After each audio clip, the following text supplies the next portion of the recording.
Chapter 541. Ning came out of the carriage and hugged her knees as she sat beside Chu Xiaobai. She breathed in the fresh air and enjoyed the scenery on both sides. The two of them did not say a word. There was only the crisp sound of the whip and the sound of the horse's hooves. But the atmosphere was very peaceful and harmonious. The carriage became more and more remote as it left the main road. It entered a muddy path filled with thorns and slowed down. Xiaobai, where are you taking me? How long will it take to get there? Ning looked up at the sky. The sun was already slowly moving to the west and they were already very far from the city. If this continued, they wouldn't be able to return to the city before it was dark. We're almost there. When you see it, you'll definitely like it. Chu Xiaobai drove the carriage and turned into a valley. In the valley there was a fiery red glow. There were also white clouds that floated in the middle of the red glow. Ning's eyes lit up as she was pleasantly surprised. This was a very, very large valley. It was surrounded on all sides by green mountains and there were flowers and trees all over the mountains. Peach blossoms, apricot blossoms and pear blossoms. Red like fire, pink like clouds and white like snow, it was too beautiful to behold. She unknowingly held her breath as she was amazed by the natural beauty in front of her. The carriage stopped and he pulled her into the sea of flowers, passing by a pear blossom tree. These pear blossoms were very beautiful. As the wind blew, the snow-white petals fell like rain onto her hair, forehead and shoulders. Do you like it here? He looked at her with a faint smile. Ever since they entered the valley, his eyes had not left her for a second. She was looking at the beautiful scenery and he was looking at her. In his eyes, there was no scenery more beautiful than her in this world. I like it. She sincerely nodded. I know you'll like it. When I accidentally came here, I was just as excited and happy as you were. At that time, the first person I thought of was you. I think you'll definitely fall in love with this place just like me. He stood under a peach blossom tree and revealed a faint smile to her. His white clothes were like frost and the peach blossoms were like a dazzling flower. Ning suddenly thought of a poem. The peach blossoms on a person's face are red. Although the peach blossoms were beautiful, how could they compare to his dazzling appearance? He found a flat patch of grass and pulled her to sit down. Then, as if he was performing a magic trick, he took out a bottle of wine and a roasted chicken. Where did you get this wine and chicken? She was hungry, so she was pleasantly surprised. Not only wine and chicken, there is even more delicious food. He smiled and took out a bundle from behind him. Inside were several exquisite desserts and fresh fruits. Xiaobai, do you know how to do magic? I found it in the carriage. Maybe the owner of the carriage forgot to take it with him. It's a good thing for us. He smiled as he spread the food and drinks on the ground, then tore off a chicken leg and handed it to her. She took a bite of the drumstick and he handed the wine to her and said with a smile, "This is the best Nur Hong. It is very soft. Even if you drink a bottle, you won't get drunk." She blushed slightly. She knew that he was laughing at her for getting drunk the last time she took a sip. I don't. She shook her head. Mo Chuan had said that she could only drink when she was with him. She didn't know what kind of incredible things she would do when she was drunk, so it was best if she didn't drink. Chapter 542. A faint fruity fragrance floated into her nose and she suddenly felt a bit thirsty. She thought that if she drank a mouthful she wouldn't get drunk, right? She was still a bit worried as she asked Chu Xiaobai, "Is this wine really very light?" He smiled. "Are you worried that I'll get drunk? Don't worry, even if you're drunk I'll send you back safely." "Then let me try a mouthful." "All right." He gave the wine bottle to her. She carefully tasted a small mouthful. It was very sweet and did not have the taste of alcohol at all. She was assured and drank another mouthful, but she did not dare drink too much and only took a small taste. Quickly filling her stomach, she leaned against a flower tree and closed her eyes to rest. The entire valley was silent, so silent that she could hear the sound of petals falling to the ground. Her heart also became calm. This place was like a paradise, far away from the worries of the world. If she and Mo Chuan could be like this, stealing half a day of leisure, it would be a very pleasant matter. It's a pity that Mo Chuan could not do it. As the emperor, he had many important matters to take care of, so how could he have the time? Ning. With her eyes closed, she heard Chu Xiaobai's soft voice in her ears. "Being with me today, are you happy?" "Yes." "Then, do you want to be happy like this every day?" He stared at her and held his breath. Of course I do." She almost blurted it out. Opening her eyes, she saw Chu Xiaobai's eyes filled with anticipation. She shook her head. "Xiaobai, life is not just simple happiness, there should be many worries and worries. Of course I want to be happy like this for a lifetime, but I can't do it. She had already decided to be with Emo Chuan. She had to share Emo Chuan's burden and responsibilities as well as his worries. Why can't you do it? As long as you want it, I can do it. I will make you happy like this every day. You like it here, don't you? You like being free and unrestrained, don't you? I've said it before, I will take you away. As long as you are willing to go with me, I will take you to the most beautiful place in the world to see the scenery, the sunrise, the sunset, and the tide. Ning, don't say you don't like it, you can't hide it from me. He tightly held her hands and spoke in an excited voice. It was undeniable that his description was very beautiful, and every word was enough to move her. That was indeed what she liked and also what she wanted. She wanted to travel the world and see the most beautiful scenery. But it was not with him. She stared into his clear eyes and could not bear to say anything that would make him sad. She only smiled and said, Xiaobai, it's getting late. Let's go back. The light in his eyes dimmed for a moment. Then he smiled and said, all right, wait for me. The peach blossoms over there are so beautiful. I'll go pluck one for you to wear. She smiled and nodded, watching as his white robes fluttered in the wind. With a few leaps, he leaped up a cliff and began to climb the peach blossoms by the cliff. The Xiaobai was really strange. There were clearly peach blossom trees nearby, but he wanted to pick the flowers on the cliff. She looked away with a faint smile and reluctantly looked around at the blossoming trees. The wind blew and the fragrant snow covered the ground. It would be great if she could come here with Emo Chuan one day. Ning. She heard Chu Xiaobai's voice calling her from behind. She turned around with a smile. A shining dagger was stabbed into her chest. Chapter 543.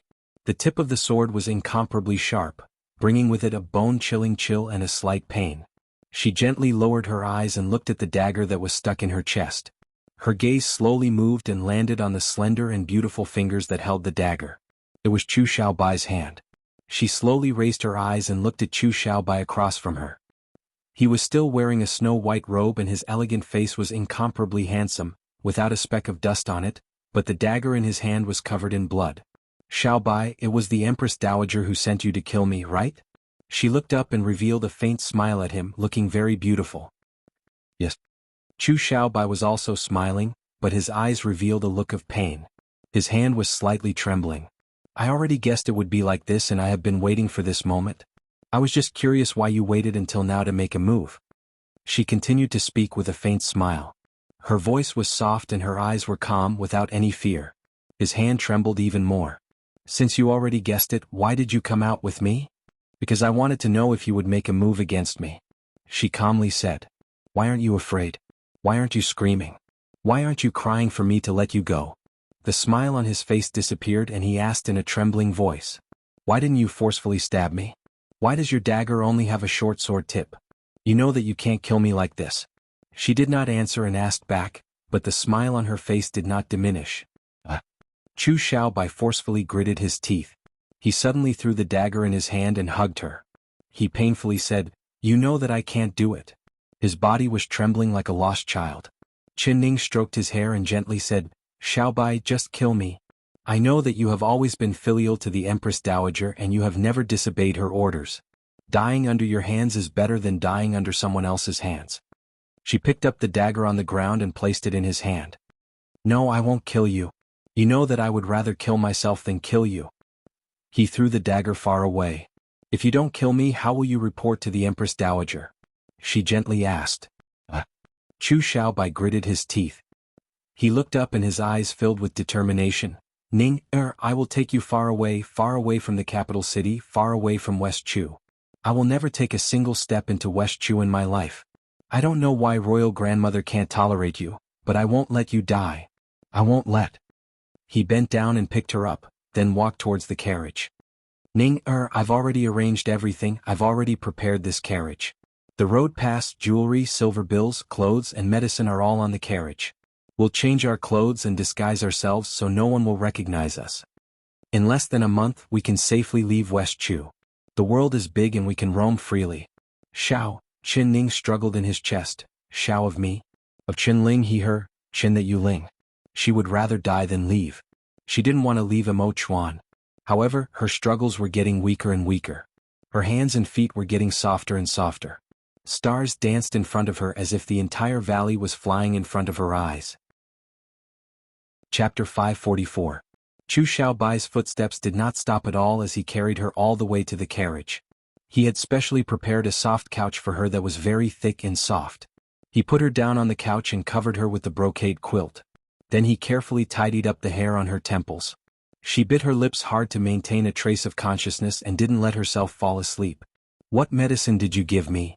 she asked him with wide eyes. She clearly used all her strength, but it sounded like a whisper, very weak. He gently looked at her and his clear smile was as gentle and harmless as before. "It's just a little medicine to help you sleep, it won't harm your body at all. You just need to have a good sleep and leave everything else to me. Ning, I never thought of harming you." He lowered his head and gently kissed her forehead. Chen Ning did not even finish listening to him before she lost consciousness. Chu Xiaobai checked her breathing. Her breathing was calm and her pulse was normal. He knew that the medicine had taken effect and relaxed his heart. He took out a bag from under the carriage seat and opened it. There were several sets of coarse clothes inside. He quickly took off his white clothes and changed into the coarse clothes. Then he took out a disguising pill and applied it to his face. A moment later, that spotless and beautiful youth in snow-white clothes had turned into a carriage driver with a sallow complexion and coarse clothes.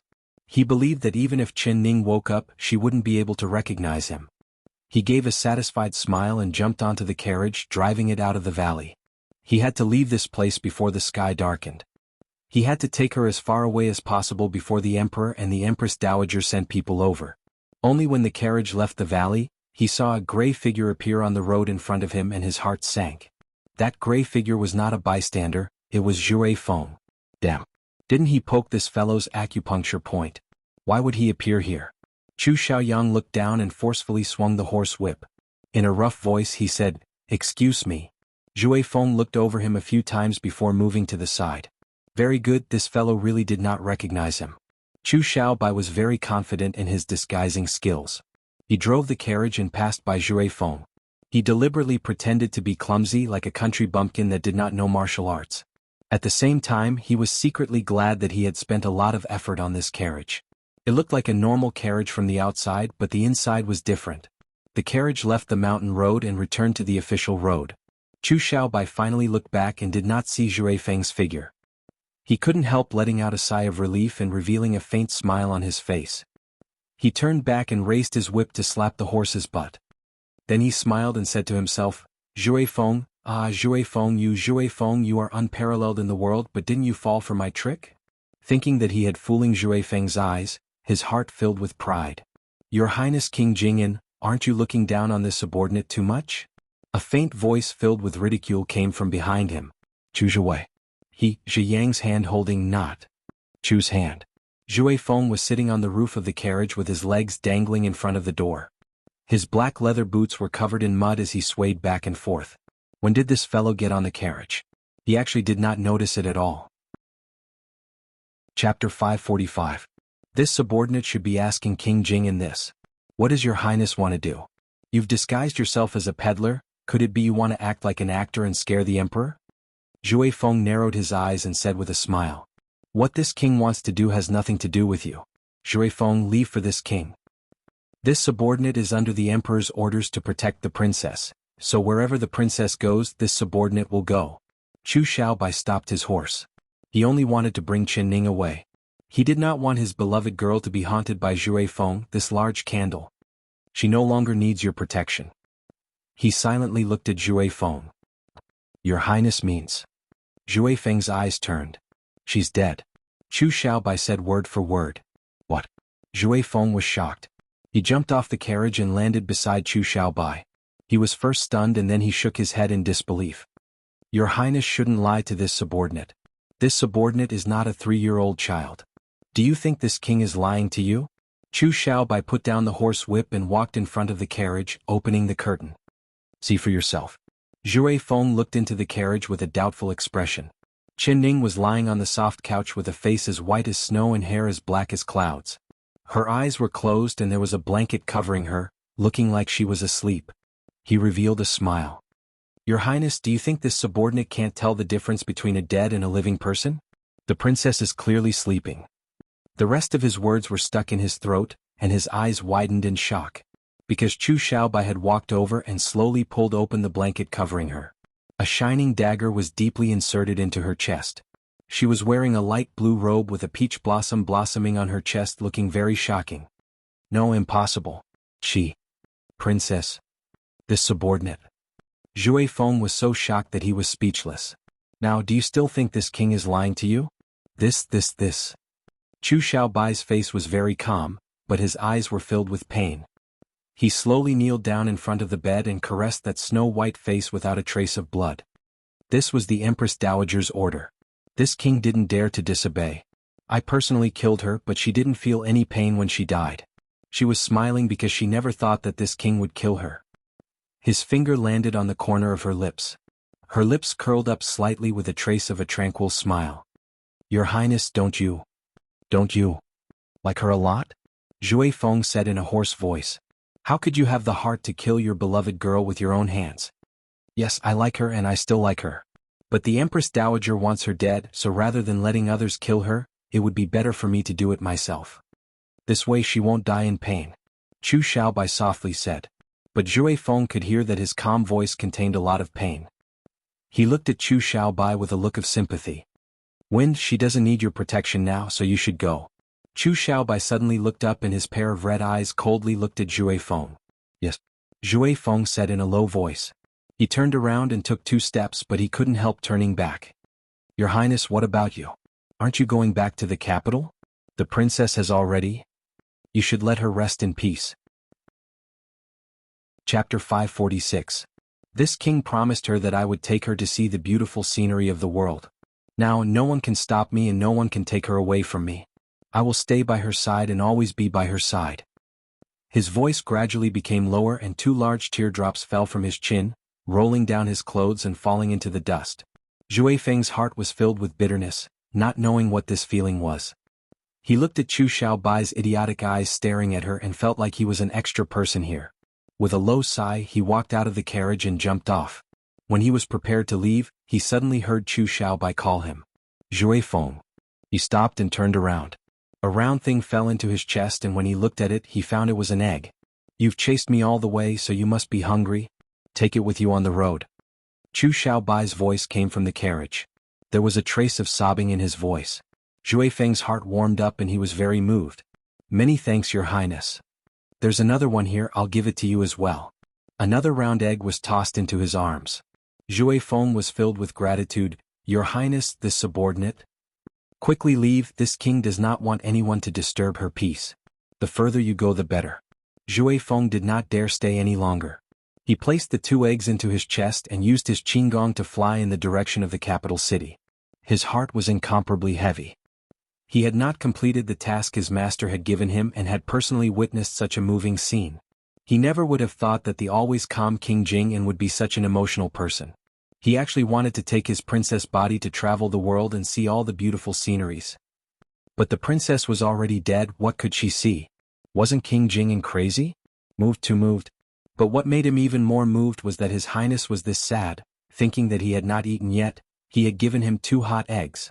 Zhui Feng reached into his chest and touched the 2 eggs. They were warm and filled his heart with warmth. His heart suddenly filled with guilt. His Highness treated him this well, but he had left traces of His Highness on the road. Should he erase all these traces? He was hesitating when he suddenly felt the eggs in his hands become hot, and they became hotter and hotter. What was going on? He couldn't help bringing the hot eggs to his eyes and carefully looking at them. Although the sound of the explosion came from far away, Chu Xiaobai could still hear it. I wanted to use it to blow up that brat He, but I never thought that brat Zhui Feng would come to me. Originally, I wanted to use it to blast that brat He, but I didn't expect that brat Zhui Feng to take the initiative to deliver it to me.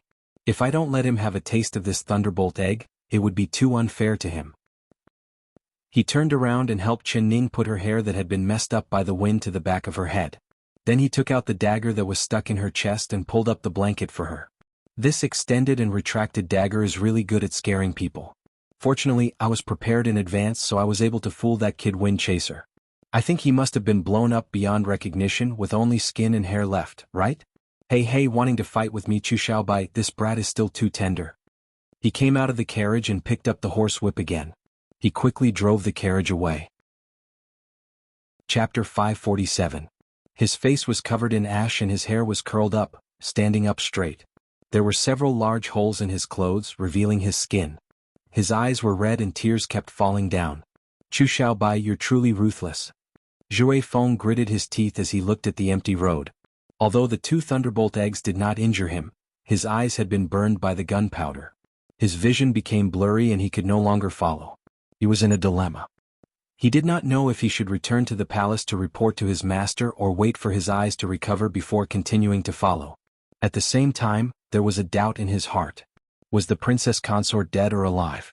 When Qinning opened her eyes again, she found that she was in a strange place. The lamp in front of her was as small as a bean, the light was dim, and there was a tattered curtain hanging over her head. The bed she was lying on was also cold and hard, making her back ache from the cold. Her lips curled into a bitter smile. When did she become this weak? She was not used to sleeping on a hard bed. She wanted to sit up, but she found that her arms and legs were stiff. She couldn't even move her pinky. What happened to her? Her head was still a bit dizzy, but she remembered what happened before she fainted. Was Xiaobai. He had drugged her. Damn. Where did he bring her? Chu Xiaobai. Chu Xiaobai. She opened her mouth and forcefully shouted out. However, her tongue was also stiff. Even though she was using a lot of strength, she could only produce an indistinct murmur. In the next moment, she heard the door open with a yes sound. She wanted to turn her head, but she found that she couldn't even move her neck. She could only turn her eyes and look in the direction of the sound. A waxy yellow expressionless face entered her line of sight. It was an unfamiliar man wearing rough clothes and he was very tall. He carefully carried a large steaming bowl, which exuded a tempting aroma of food. As soon as she smelled the aroma, her stomach couldn't help but growl. Hearing her stomach growl, he turned to look at her and a look of joy flashed in his eyes. He placed the bowl in his hand on the table and quickly ran over to her. You're awake. He laid the palm of his hand on her forehead, touched her face and his voice was full of joy. Then he drew her up and held her close to him. Chen Ning's head was pressed against his shoulder and her eyes were filled with confusion.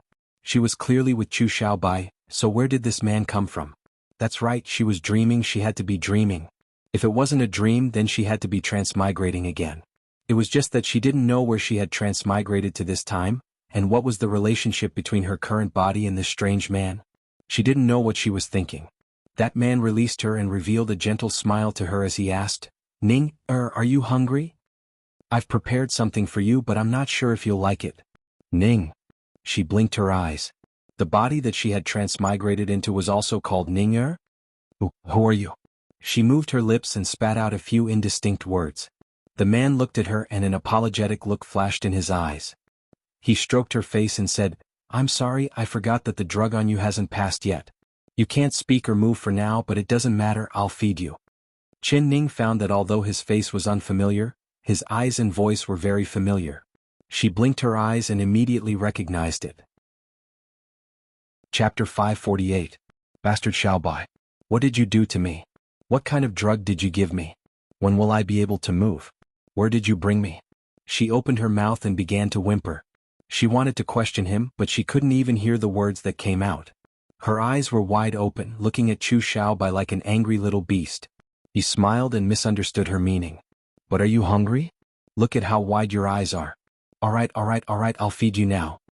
He helped her lean against the headboard and stuffed a pillow behind her. Then he picked up the bowl and sat in front of the bed. It was a bowl of the most common noodle leaf soup. There were a few green onions sprinkled on it. Although it was simple, it was fragrant. This kind of food that she hadn't eaten in a long time made her stomach growl. Her face turned a little red and she felt very embarrassed. Chu Xiaobai resisted the urge to tease her. He scooped up a spoonful of noodles and placed it in front of her lips.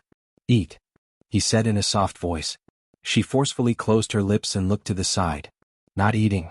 She wouldn't eat even if she starved to death. He had taken her away against her wishes, so she wouldn't eat his food no matter what. The smile on Chu Xiaobai's lips slowly became wider. This was the first time he had seen this kind of childish expression on her face and it was indescribably cute. It made him want to tease her even more. He used the spoon to gently wipe her lips a few times and looked at her with a faint smile as he said, If you don't open your mouth, I'll feed you mouth to mouth. He deliberately moved closer to her, scaring her. Her heart suddenly skipped a beat and her face turned completely red. She immediately turned around to stare at him. You dare. She used her eyes to warn him. He immediately understood and said with a smile, if you don't want to eat, I'll use this method to feed you. Do you think I dare? He pretended to drink the noodle soup in his bowl. All right, she admitted defeat. He really was a member of the Chu family. When he acted like a rascal, he was just like Mo Chuan. They were both rascals to the extreme.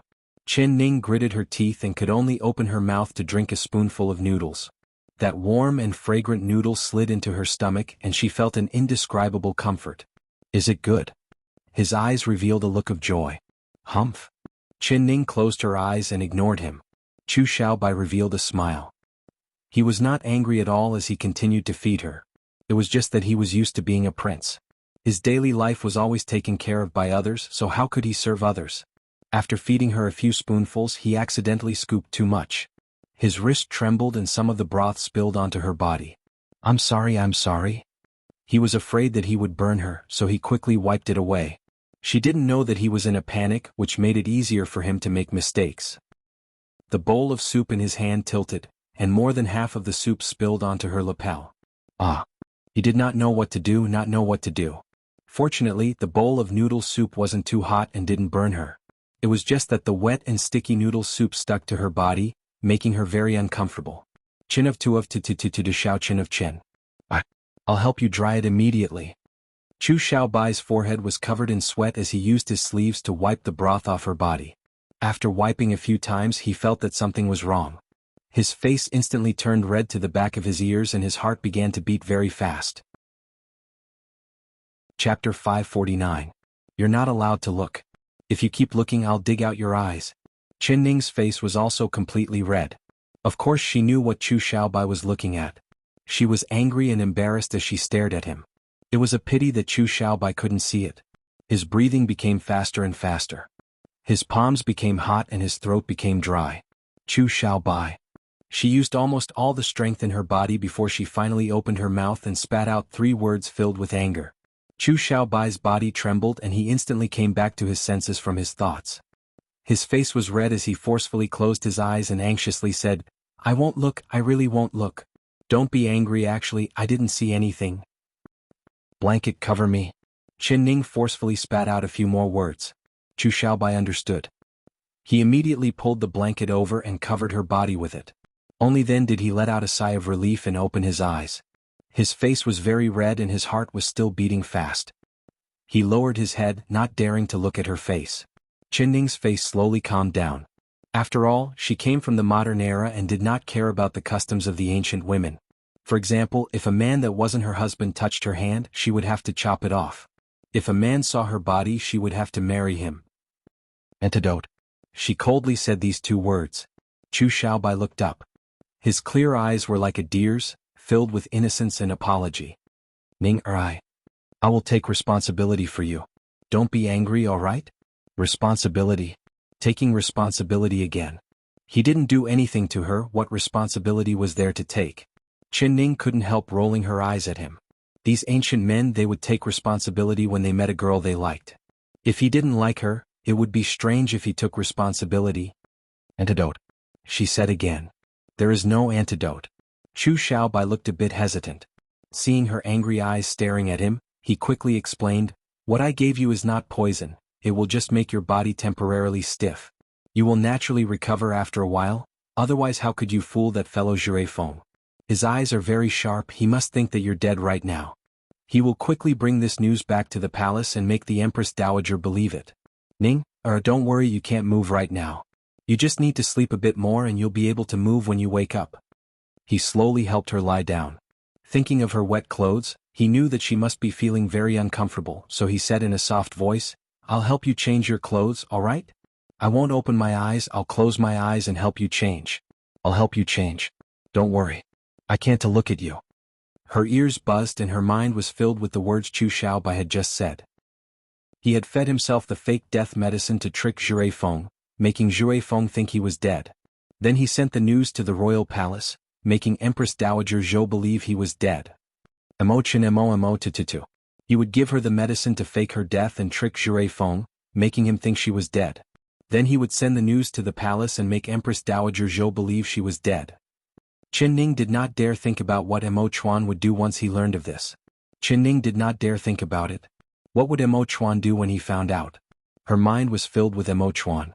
Her heart was filled with a crazy desire to go back, go back, go back.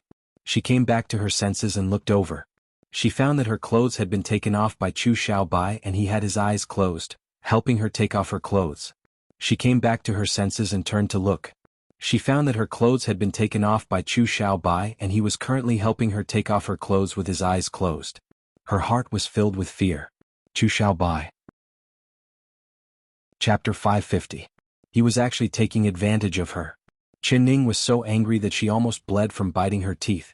If she could move, she would have bitten off a piece of his flesh without any hesitation.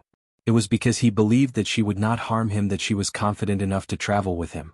She never thought that the more gentle and harmless a person looked, the more ruthless he was. He was simply even more hateful than Chu Xiaoyang. Chu Xiaobai tightly closed his eyes, not seeing her angry eyes. He carefully helped her take off her wet clothes, afraid that he would accidentally touch her skin. He was holding his breath and had a serious expression on his face. He did not think of anything in his mind and all his thoughts were thrown to the back of his mind. He was really just helping her change clothes. He was afraid that she would catch a cold, so his movements were light and quick. After taking off the wet clothes, he quickly helped her put on a new set of clothes and then pulled the blanket over her. He let out a sigh of relief and opened his eyes, revealing a smile to her. "All right, you can sleep a bit more comfortably like this." His eyes were as clear as water, without any impurities in them. Ning couldn't help being stunned. He was just like this? He wasn't the kind of person she thought he was? He didn't have any dirty thoughts at all? Why are your eyes so wide open? Don't you want to sleep? Then I'll talk to you for a bit, all right? He pulled over a wooden stool and sat down beside her. He held his chin as he looked at her without blinking. Actually, he was very tired, but he could stay by her side.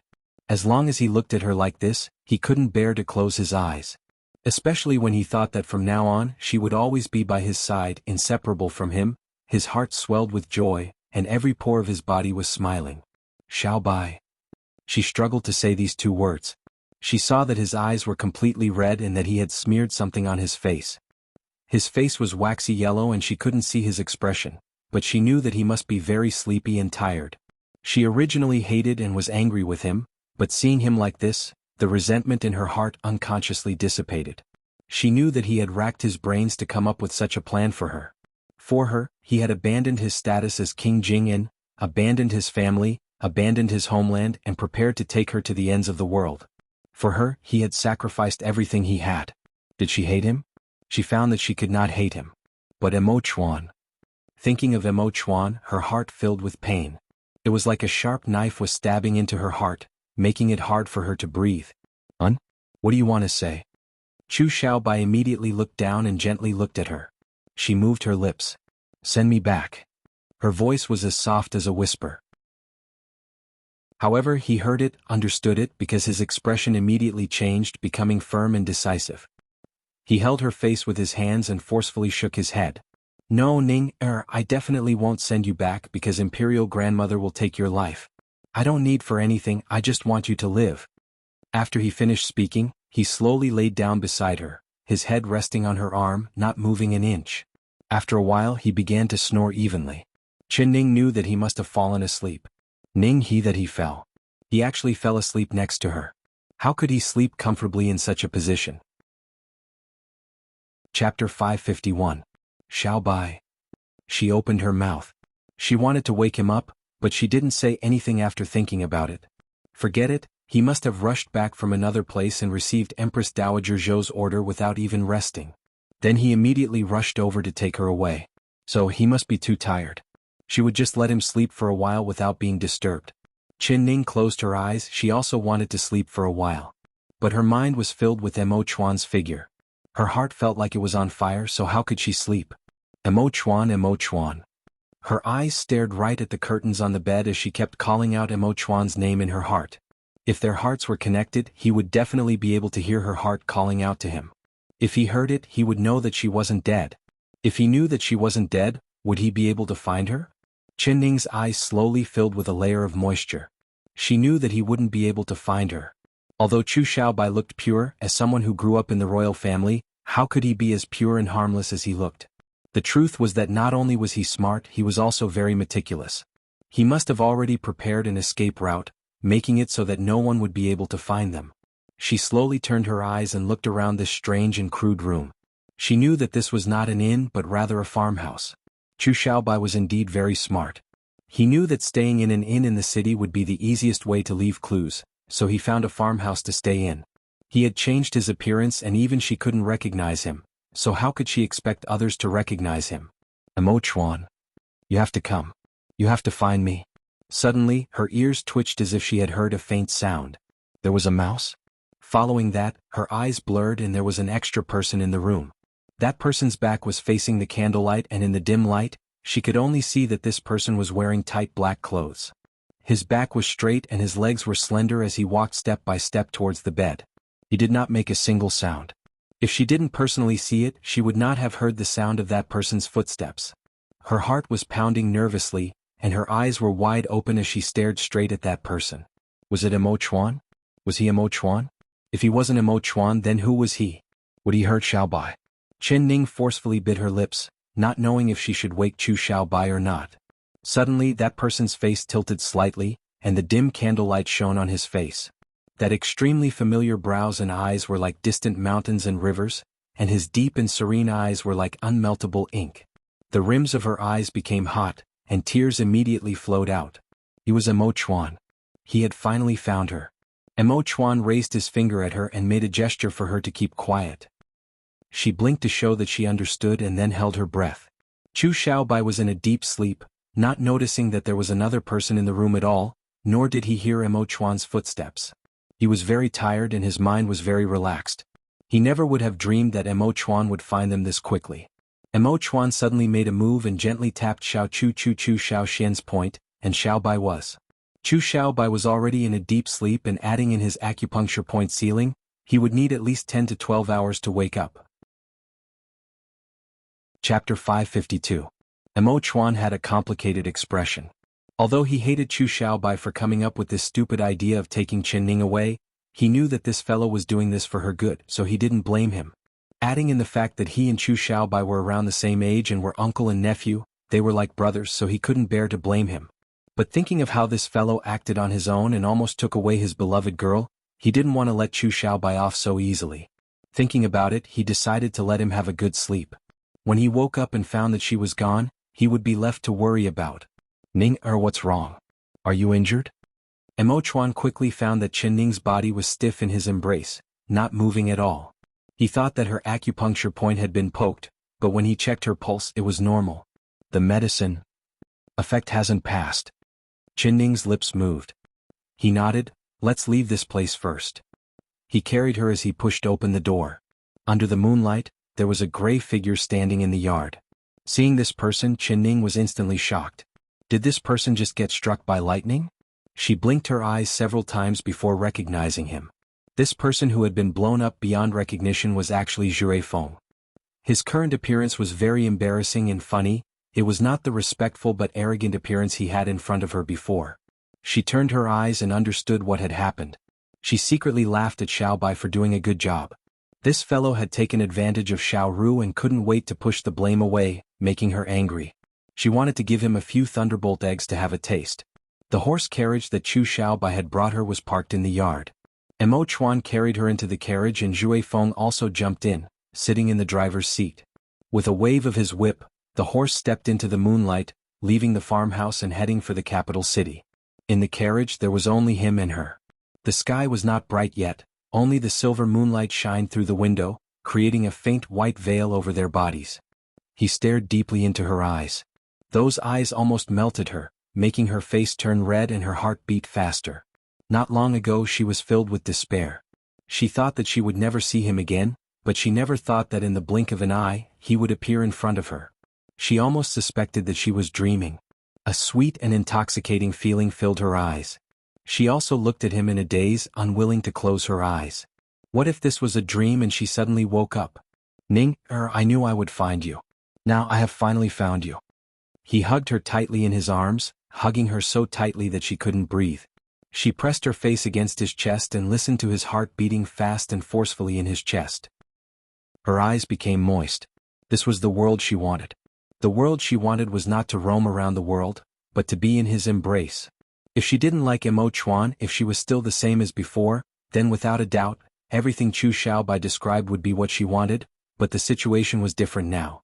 Her heart was already given to Mo Chuan, so wherever he was, she would be there. His world was her world. Mo Chuan, Mo Chuan. She called out his name in a low voice. Her arms slowly wrapped around his waist, tightly hugging him. Ning, you can move?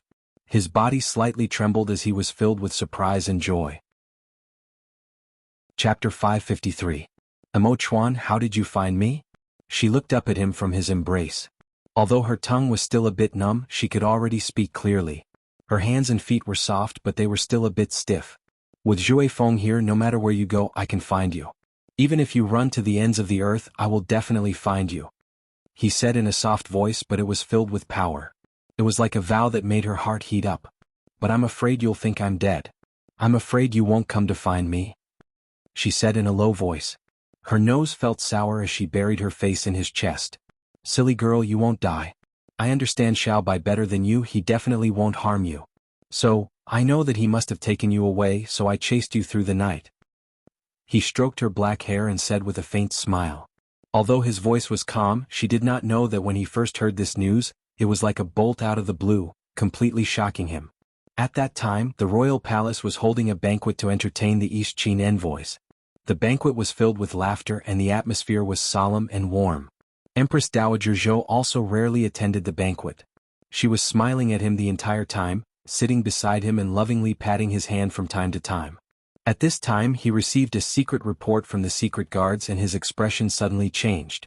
This one is not feeling well, everyone please enjoy yourselves.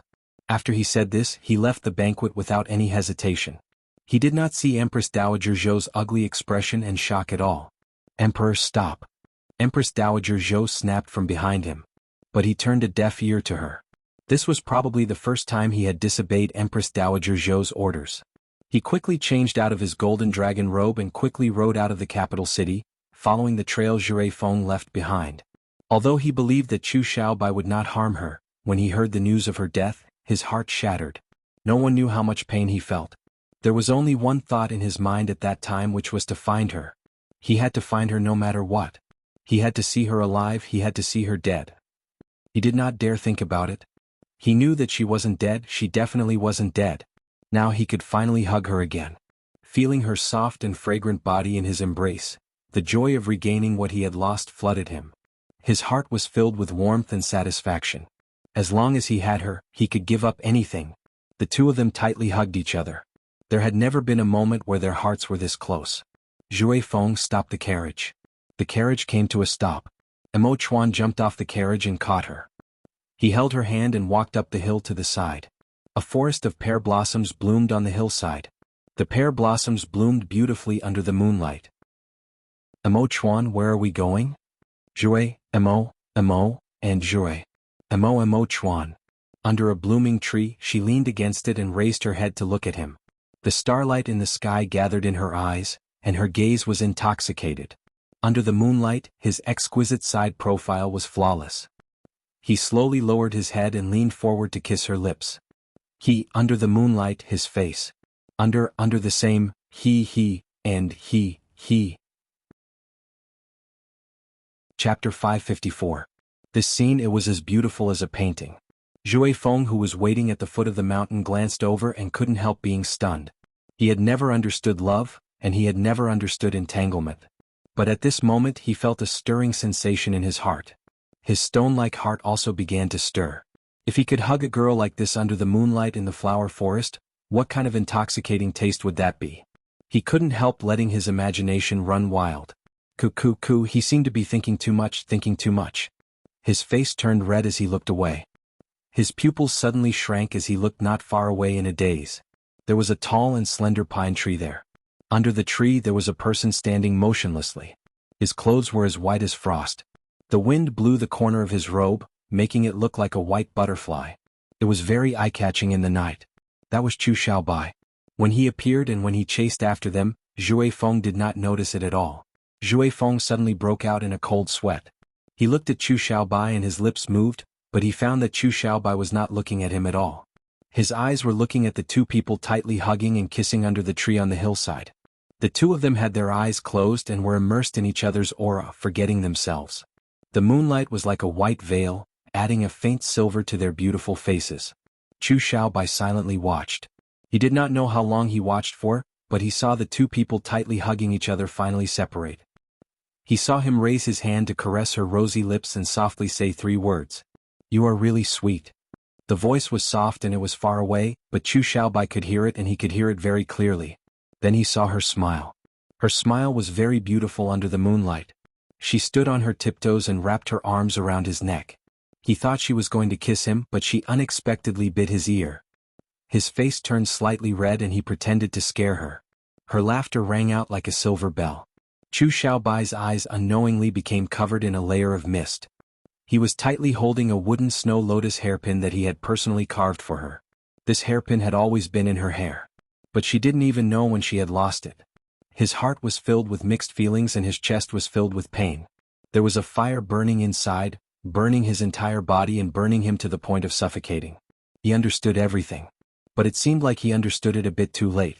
That black-clothed guard, that bastard Xiaohei, he was not someone else, he was his blood-related uncle, he was the current West Chu emperor. What should he do? His mind was a wasteland.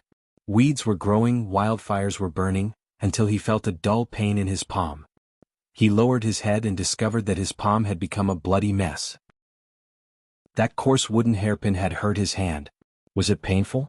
Was it painful? Compared to the wound on his chest, the pain on his palm was nothing. King Jingyan? King Jing and Zhui Feng called him several times, but Chu Xiaobai did not hear him at all. In his eyes and ears, there was only the person under the pear blossom tree. Other than her, he could not hear anything else. Zhui Feng couldn't help shaking his head. He tore off a piece of cloth and walked in front of Chu Xiaobai, preparing to bandage the wound on his hand.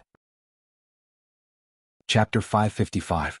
Chu Xiaobai quietly stood under the tree, not moving at all.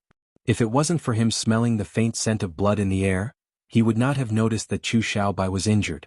And the thing that injured him was actually an unremarkable piece of broken wood. What kind of broken thing is this? Zhui Feng took the wooden hairpin from Chu Xiaobai's hand and looked at it without a care, preparing to throw it away. Chu Xiaobai suddenly reached out and grabbed it, firmly holding it in his hand. His eyes were like ice as he stared at him. "What are you doing?" This subordinate wants to help you bandage your wound." Zhui Feng was stunned and stuttered out. "No need," Chu Xiaobai coldly said.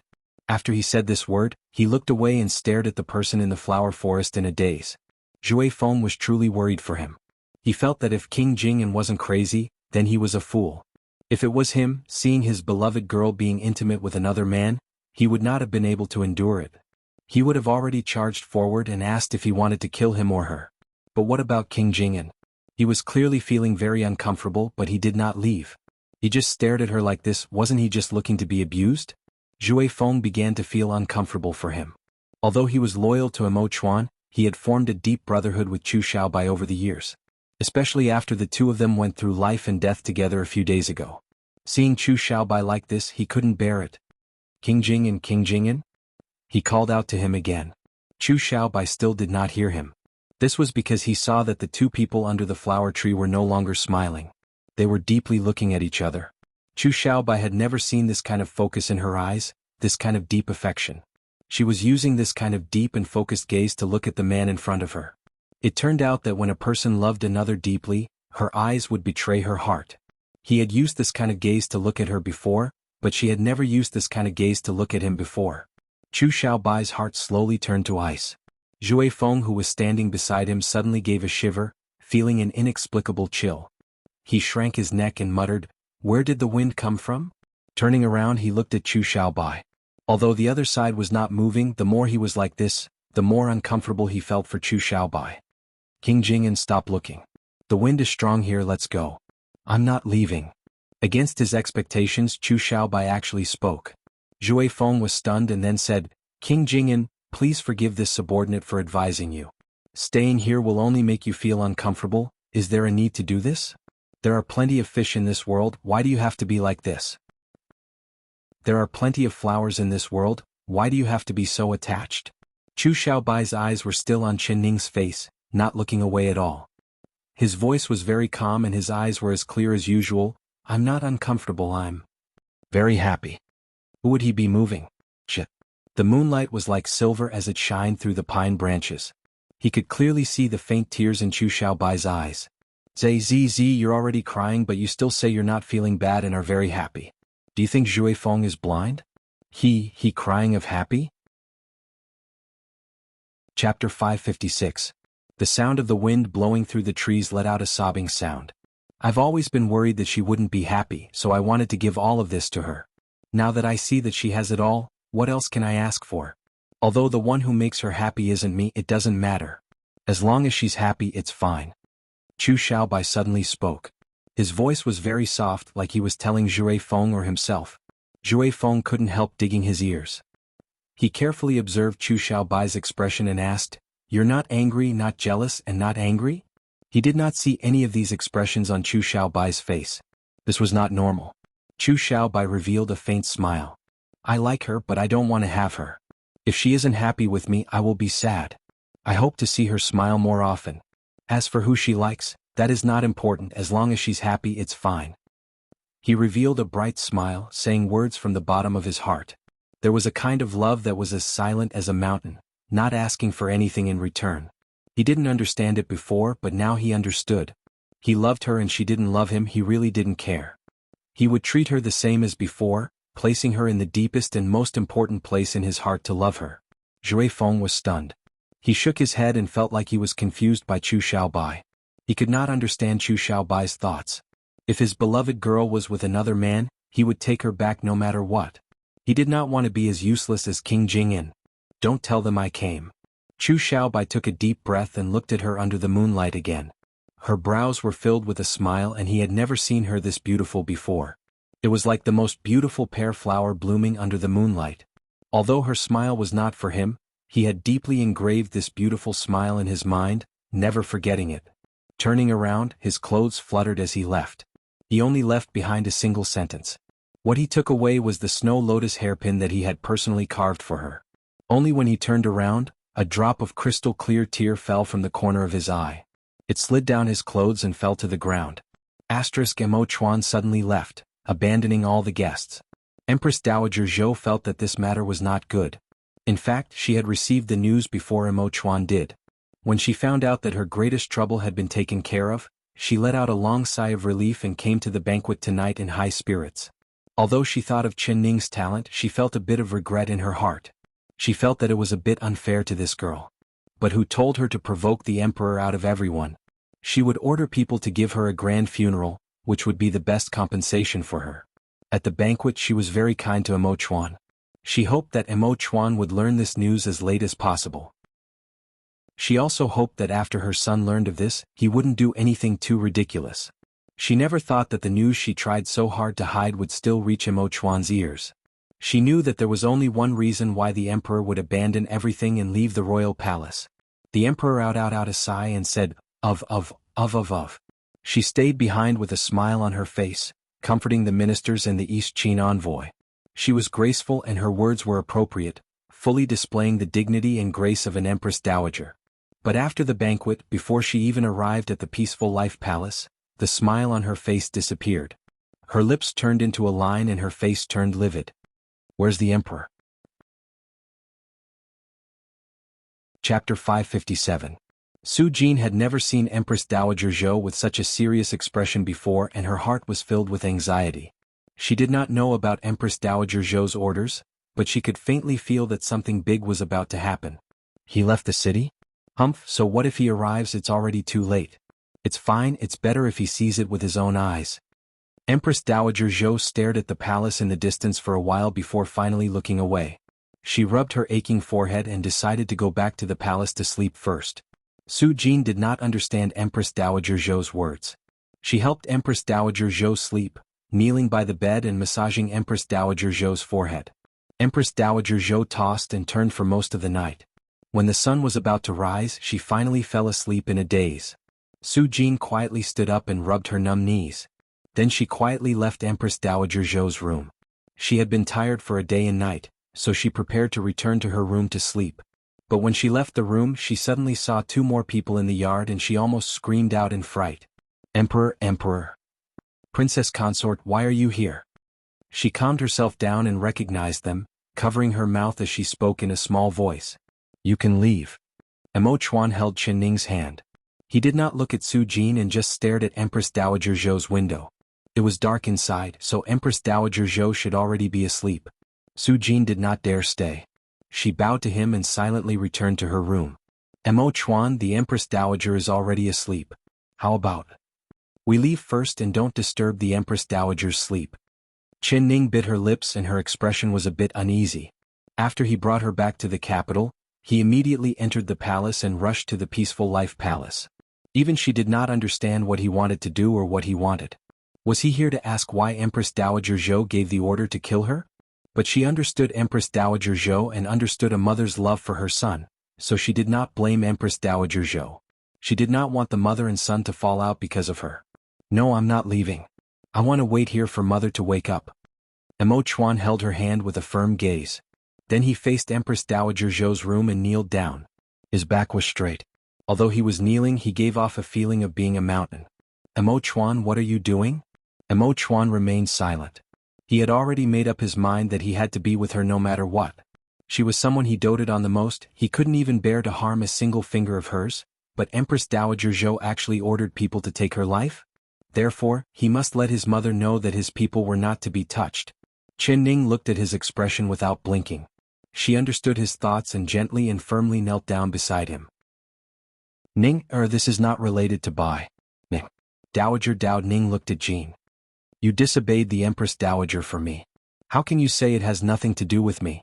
Ning is, Emperor Yun Dowager said, she said, you is not. Long Shi Ning said, Dowager Li said, she, I.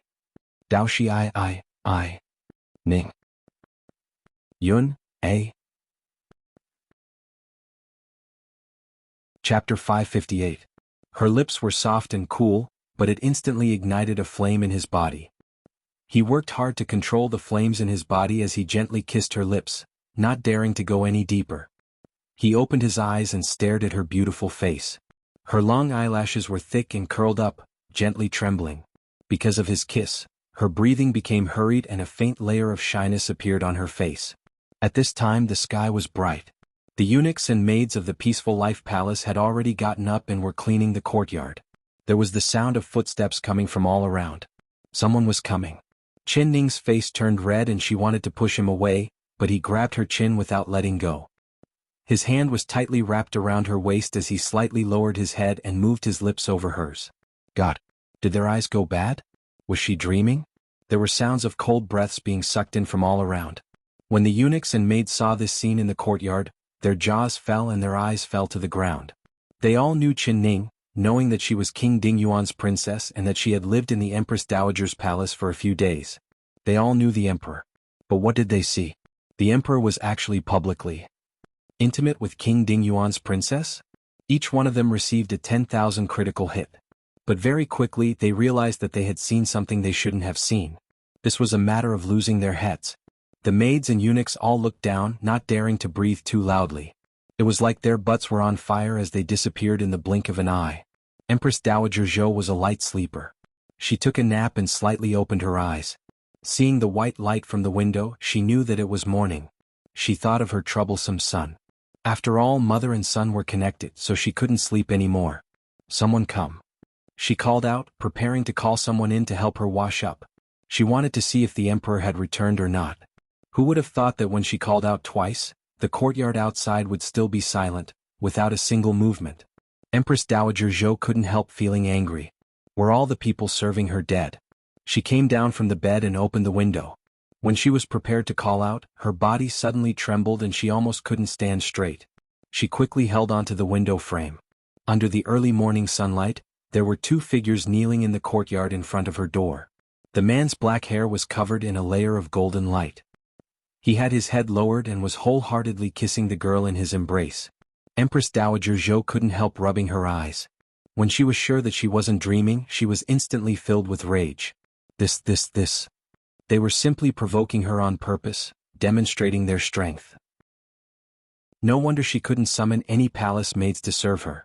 Everyone who saw this scene had already hidden far away. Who would dare to come? No wonder she couldn't call out the maids. It was on purpose. Coming to her courtyard early in the morning to put on this show, it was obvious that he wanted to make their affair known to the public and let the whole world know about it. It wouldn't be long before she couldn't hide the scandal of the imperial family anymore. She couldn't. Emperor Yu? Emo Chuan finally slowly looked up at Empress Dowager Zhou, kneeling on the ground without moving. Mother, your son is here to ask for your forgiveness. Empress Dowager Zhou's forehead began to throb with pain. She wished she could take her dragon head cane and beat the man and woman in front of her to death. Chapter 559. If mother doesn't forgive your son will kneel here and not get up. Emo Chuan tightly held Qin Ning's hand. He raised his chin and spoke in a calm voice. Forgive? Forgive him for being in her courtyard early in the morning, being intimate with his niece's wife in front of all the eunuchs and maids? Empress Dowager Zhou gave an angry laugh. She pointed at Emo Chuan and said, "All right, Emperor, this widow has really given birth to a good son. You've actually learned to disobey this widow now." Emo Chuan's eyes darkened, but he instantly looked up and said, "Your son does not dare disobey mother, but has mother ever thought about your son? You send people to kill your son's most beloved person, have you never thought that your son's heart would be hurt? If mother cannot tolerate her, then your son would not dare disobey mother's will. Your son has brought the person to mother. As long as mother says a single word, your son will personally kill her." Empress Dowager Zhou almost did not believe her ears. She stared at Emo Chuan. "Emperor, a ruler does not lie. You will personally kill her?" Emo Chuan nodded and took out a dagger from his chest. The blade reflected the sunlight, shining like snow. "Very good, then you can kill her." Empress Dowager Zhou gave a cold laugh. "Your son will obey mother's orders." Emo Chuan calmly kowtowed to Empress Dowager Zhou. "Your son is not willing to be a disloyal and unfilial person, but your son cannot be a heartless person. Since it is hard to satisfy both sides, the only thing your son can do is to kill your son." He raised the dagger and with a flash of white light, the dagger was already stabbed into his chest. His chest was instantly dyed red with blood. "Chuan, Empress Dowager Zhou was incomparably shocked. She gave a loud shout and charged out of the room. Emo Chuan's face was even whiter than snow. The dagger was deeply stabbed into his chest, but he still knelt down. His deep black eyes looked at Empress Dowager Zhou. He let go of the dagger and used his blood-red hand to reach out to Empress Dowager Zhou. He supported Empress Dowager Zhou's swaying body. "Doctor, quickly. Quickly call the doctor." Empress Dowager Zhou's voice trembled. She looked down at Emo Chuan and tears fell from her eyes. "Chuan, she is just a woman. What kind of woman can't you have in this world? You actually don't want your life for her? Why are you so stupid?" She was angry and hurt. Emo Chuan gave a soft cough and blood leaked out from the corner of his mouth. "Mother, if I can't be with the person I love the most in this life, this minister would rather not have this life." You. Empress Dowager Zhou's lips moved, but her eyes suddenly turned black and she fainted. "Empress Dowager Mother. Emo Chuan quickly caught Empress Dowager Zhou and lifted her up, quickly running into the room. He placed Empress Dowager Zhou on the bed and checked her breathing. He found that her breathing was normal, so she must have fainted from being too emotional. However, he was still worried and loudly ordered, "Someone summon the imperial physician, T." The palace attendants of Peaceful Life Palace were in chaos. "T. Quickly go to the doctor yard to find Dr. Zhang." When Su Jin, who was still in a daze, heard this, she immediately woke up from her dream in fright. She didn't even have time to put on her shoes as she ran to Empress Dowager Zhou's room. She immediately saw Empress Dowager Zhou lying on the bed with her eyes closed. Chapter 560. Su Jin gave a shocked cry before seeing Emo Chuan with a dagger in his chest, standing in front of Empress Dowager Zhou's bed with his chest covered in blood. She was so scared that she gave a sob and almost fainted. Qin Ning quickly took a step forward and supported her. She said to Emo Chuan, "Emo Chuan, this joke has gone too far. The Empress Dowager has fainted from fright and you've even scared Aunt Su Jin."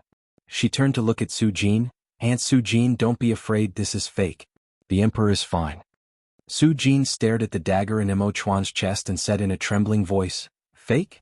What fake? Emperor, why are you? Why is it like this?" Her voice was filled with surprise. This was because she saw Emo Chuan grab the dagger and pull it out, causing her to give a loud cry. But then she found that the dagger did not have a blade and only had a handle. Her eyes instantly popped out and her face was filled with disbelief. This. She stuttered. This dagger is fake.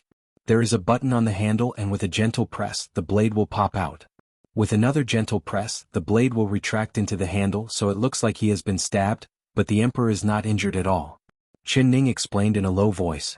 This dagger was the one Chu Xiaobai used to scare her. The blade was hollow and there was a blood sac hidden inside. When the blade was pulled back, the blood sac would burst open, looking no different from being stabbed by a sword. Only the person in question would know what was inside. She didn't know where Chu Xiaobai found this strange thing. Even she had to admit that this effect was very realistic. If she didn't know there was a dagger like this, she would have also believed it. Su Jin was still in shock. She looked at Mo Chuan and then at Empress Dowager Zhou, her head filled with fog. Aunt Su Jin, the emperor has something to say to the Empress Dowager, so we should leave first. Ning saw Empress Dowager Zhou's eyelids slightly move, which was a sign that she was about to wake up. She pulled Su Jin's sleeve and quietly left with her. Before leaving, she also looked at Mo Chuan. Mo Chuan gave her a slight nod. Empress Dowager Zhou slowly woke up. When she opened her eyes, she saw Mo Chuan. Her body trembled and she said in a trembling voice, Chuan did we meet in the underworld? Mother, please forgive your son for deceiving you. Mo Chuan slowly kneeled down in front of her bed. What crime of lying? Mo Chuan raised the dagger with both hands and held it in front of Empress Dowager Zhou. There was still blood on the blade and when Empress Dowager Zhou saw this, her heart filled with pain. Please forgive me, Imperial Mother. I used this dagger to play a joke on Imperial Mother. Mo Chuan gently pressed down on the hilt and the sharp edge of the sword was pulled back. He pressed down again and with a schwa sound, the blade popped out with a cold glow.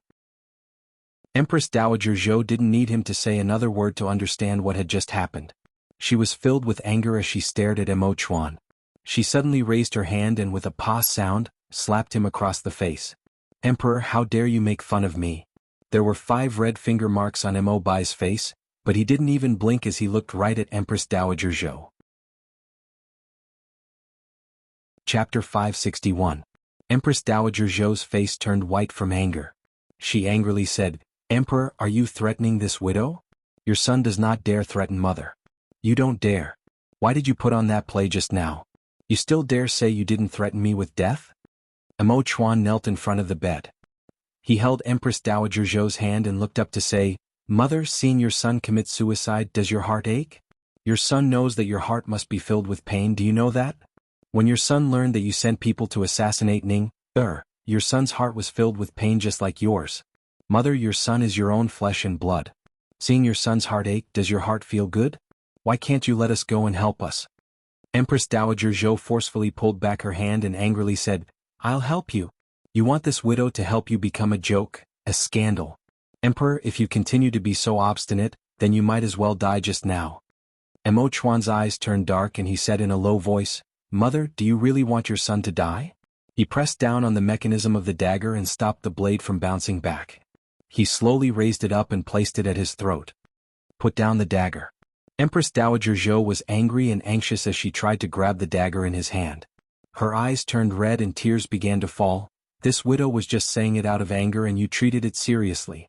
Emperor, have you ever understood this widow's heart as a mother? She was so angry that she kept coughing and almost couldn't breathe. But when has mother ever understood your son's heart? Mo Chuan said in a hoarse voice. Could it be that the country, the safety of the country, your throne, the West Chu citizens, and this widow are all not as important as that woman? Mother, if your son doesn't want to be the emperor, there will definitely be someone else, but the world is big and your son only wants to be with her for the rest of his life. If mother wants your son to choose, your son would rather not be the emperor. I ask mother to choose another wise ruler. Mo Chuan took out a seal from his chest and presented it with both hands. This seal was the West Chu country's jade seal. Empress Dowager Zhou's body trembled as she stared at Mo Chuan. Emperor! She was anxious and angry, and her head began to hurt again because she knew her son.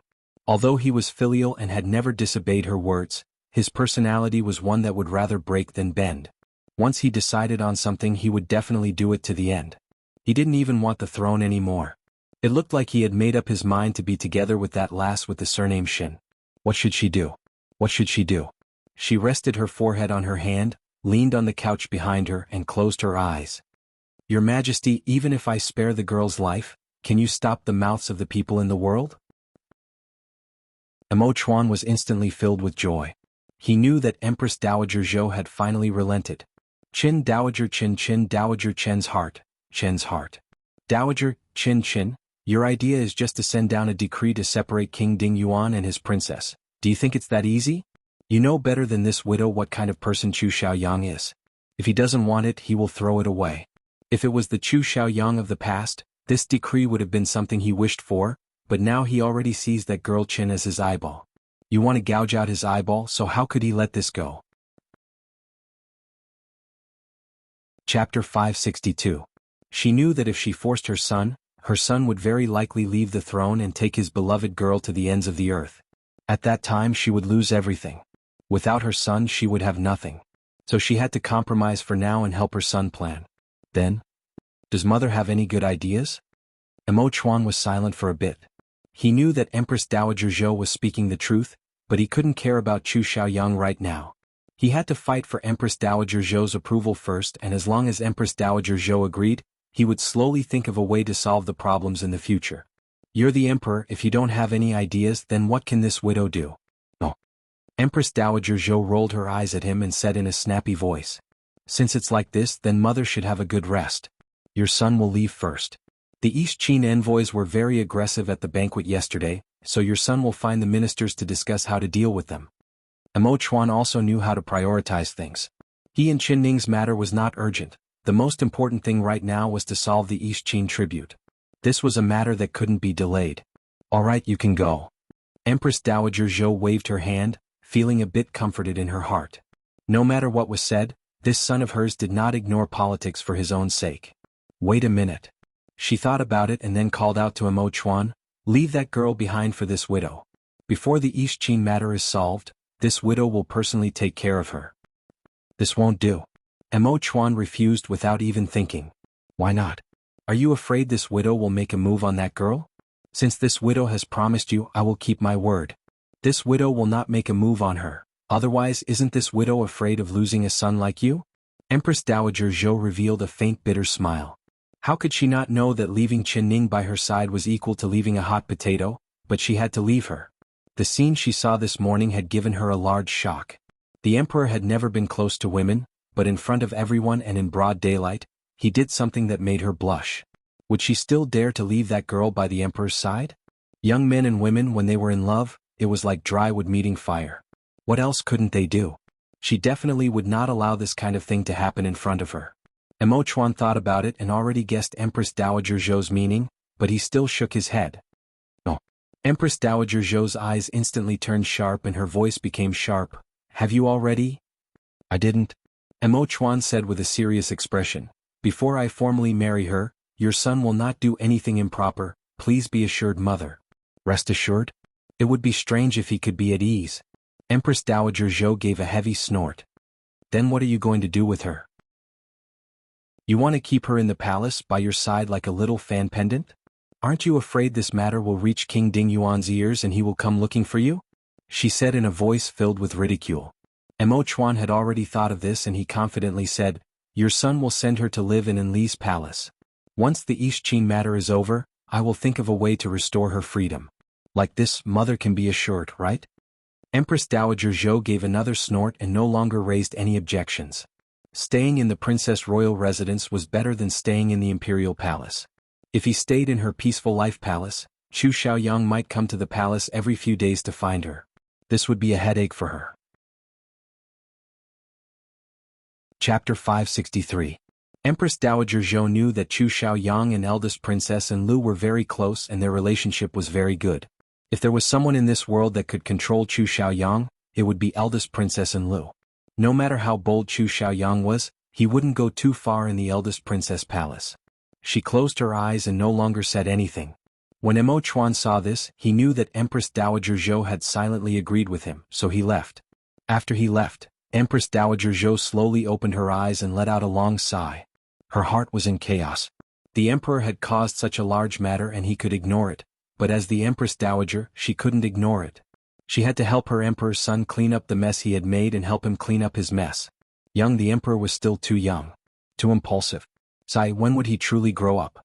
When would she be able to place the heavy burden of the West Chu country on the emperor's shoulders? Empress Dowager Zhou clapped her hands and called Su Jin over. She whispered a few words into her ear. This matter that could shock the entire country, under Empress Dowager Zhou's gentle arrangements, it became silent like this and no one heard of it. Other than a few people who knew, no one else knew what happened that night. Only this matter could be hidden from others, but it couldn't be hidden from the eldest princess. When Qin Ning returned to the eldest princess palace, the eldest princess excitedly came forward.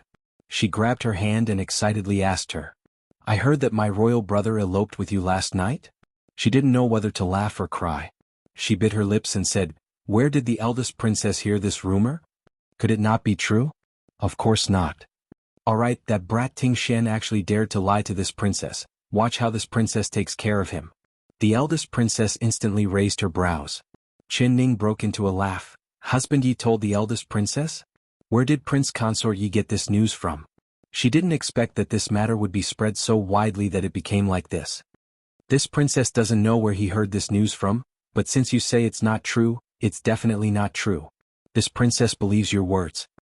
The eldest princess said with a sigh, "Last night at the palace banquet, I saw royal brother's expression suddenly change and he left, leaving behind the East Qin envoys and ministers. Moreover, he didn't come back after leaving, so I thought he brought you away. Other than you, this princess doesn't know what else could make my royal brother act like this." Qin Ning's heart was moved as she asked, "Was the palace banquet last night important?" When she left the palace, Missouri Chuan had only sent Jure Feng to escort her to the eldest princess palace. After giving some instructions, he went to the royal study. She knew that something important must have happened to the country. She had already found that this matter was very troublesome and Emo Chuan Xian. Although Emo Chuan had covered it Chuan's Tian, he was Emo Qin down to Mo, it Xian Xiaoyi he said. Dong Ling Chuan Qin Hu Qin Princess Chuan Qin Daod Xian Ting Xiao Xian, Emo Qin Yun Ling did Emo. Hearing the eldest princess mention it, her heart skipped a beat and she took the chance to ask. Chapter 564. When this matter was mentioned, the eldest princess' face sunk and she was filled with anger. East Qin envoys? This was not the first time Qin Ning had heard this name. Chu Xiaobai had mentioned it before, but she had never taken it to heart. Seeing the eldest princess' angry appearance, she took it to heart. She searched the memories of the original owner and only vaguely knew that other than the West Chu country, there were 3 other countries in the era she had transmigrated into, of which the East Qin country was the strongest. But what did this have to do with the West Chu country? She comforted the eldest princess while asking the eldest princess about the details of this matter. When the eldest princess mentioned the past, she was filled with righteous indignation and kept on talking. She held her hand and talked for 2 hours. This matter happened 12 years ago before Emo Chuan had ascended to the throne. At that time, East Qin and West Chu were evenly matched, being the 2 strongest countries. Eastli was eyeing West Chu and West Chu did not have any good intentions towards East Qin. The war between the 2 countries was on the verge of breaking out. The West Chu emperor of the past was very ambitious, wanting to swallow East Qin and dominate the world. In order to achieve his ambitions, he personally led his troops to attack East Qin. But he never thought that in the most important battle of Whitewater Pass, the West Chu soldiers he led would suffer a crushing defeat. Not only was his army annihilated, even the West Chu emperor was captured by the East Qin country, becoming a prisoner of the East Qin country. The emperor was captured and the West Chu country was in danger. The country could be destroyed at any moment and the citizens would lose their homes. They would become a vassal country of East Qin and fall into deep water. The ministers had no leader and the West Chu country could not be without a ruler for a single day. It was Empress Dowager Zhou who came forward in this critical moment. She led the civil and military officials to help the late emperor's cousin Emo Chuan ascend the throne, placing this heavy responsibility on her son who was only in his teens. It had to be said that Empress Dowager Zhou was a great woman with great foresight. She insisted on helping her own son ascend the throne not because of wealth, but rather to stabilize the morale of the West Chu country's army and citizens. Chu Xiaoyang was still young at that time and adding in the fact that he was the late emperor's son. If he became the emperor, East Qin could use the late emperor's life to threaten West Chu. This was also one of the reasons why the ministers opposed Chu Xiaoyang ascending the throne. With the new emperor ascending the throne, the people of West Chu calmed down. Following that, Empress Dowager Zhou gave an important task to Qin Ning's father, Great General Qin. She sent him to lead his elite troops to face the East Qin army. Great General Chen won against many with a few, making a beautiful comeback in the Battle of White Water Pass. His momentum was like a rainbow, forcing the East Qin army to the border in a single breath. When Great General Chen was prepared to continue advancing and attack East Qin's territory, saving the previous emperor, there was a sudden change. While the two armies were facing off, the East Qin country suddenly brought the West Chu emperor to the front. They wanted the West Chu country to retreat, not leaving a single soldier behind. Otherwise, if they left one person behind, they would cut off the emperor's hand. If they left two people behind, they would cut off the emperor's legs. Although Great General Chen was following Empress Dowager Zhou's orders, he was still loyal to the previous emperor. How could he let the previous emperor have his hands and feet cut off and lose his life in front of him? He retreated without hesitation. Chapter 565. Great General Chen did not dare make a decision on his own, so he quickly sent people to the capital to report to Empress Dowager Zhou and the new emperor. Empress Dowager Zhou gathered the ministers to discuss this matter. The ministers all had different opinions, with some advocating war and some advocating peace. In the end, it was Empress Dowager Zhou who made the decision to agree to the East Qin country's unreasonable request and pay tribute to West Chu every year. She couldn't just watch the previous emperor die, and she couldn't let everyone say that she had selfish motives in helping Mo Chuan ascend to the throne. Only like this, the burden on the West Chu country increased. The yearly tribute used up most of the West Chu country's national power, causing West Chu to decline year by year, becoming weaker and weaker. The East Qin country had a handle on West Chu, so the envoys that came to collect the tribute became more and more arrogant. This year it became even worse.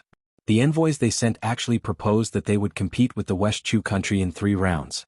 If West Chu lost, they would have to double the tribute. This could not be tolerated. Ever since Mo Chuan ascended to the throne, he had managed the entire country in an orderly manner. The citizens had finally escaped from the pain of war and were able to eat their fill and wear warm clothes. In order to deal with the large amount of tribute from the East Qin country each year, he would rather reduce the expenditures of the palace than increase the taxes of the citizens. He could be considered a good emperor that loved his citizens. But even like this, the West Chu country's national power was gradually weakened. It was a good thing that there was Great General Chen guarding the border. In the Battle of White Water Pass, he was filled with divine might, killing all the East Qin soldiers. East Qin had not dared to invade West Chu all these years because of the Great General Chen's fame. After Chen Ning heard the eldest princess story, she couldn't help letting out a long sigh. She understood the cause and effect. She felt even more pain for Mo Chuan. Thinking of when she was in her teens, she lived a carefree youth. As for Mo Chuan, he had to shoulder the heavy responsibility of the country at such a young age. No wonder he said he had never heard or told stories before. It was because he did not have a childhood or youth at all. As an emperor, he was not glorious at all, rather he was filled with shame. That was why he was a man of few words and endured humiliation. When she first met him, he was a man of few words. Only when he gradually opened his heart to her did a smile appear on his face. But she could still feel the melancholy between his brows. There was something in his heart that he could not even say to her. Now she finally understood.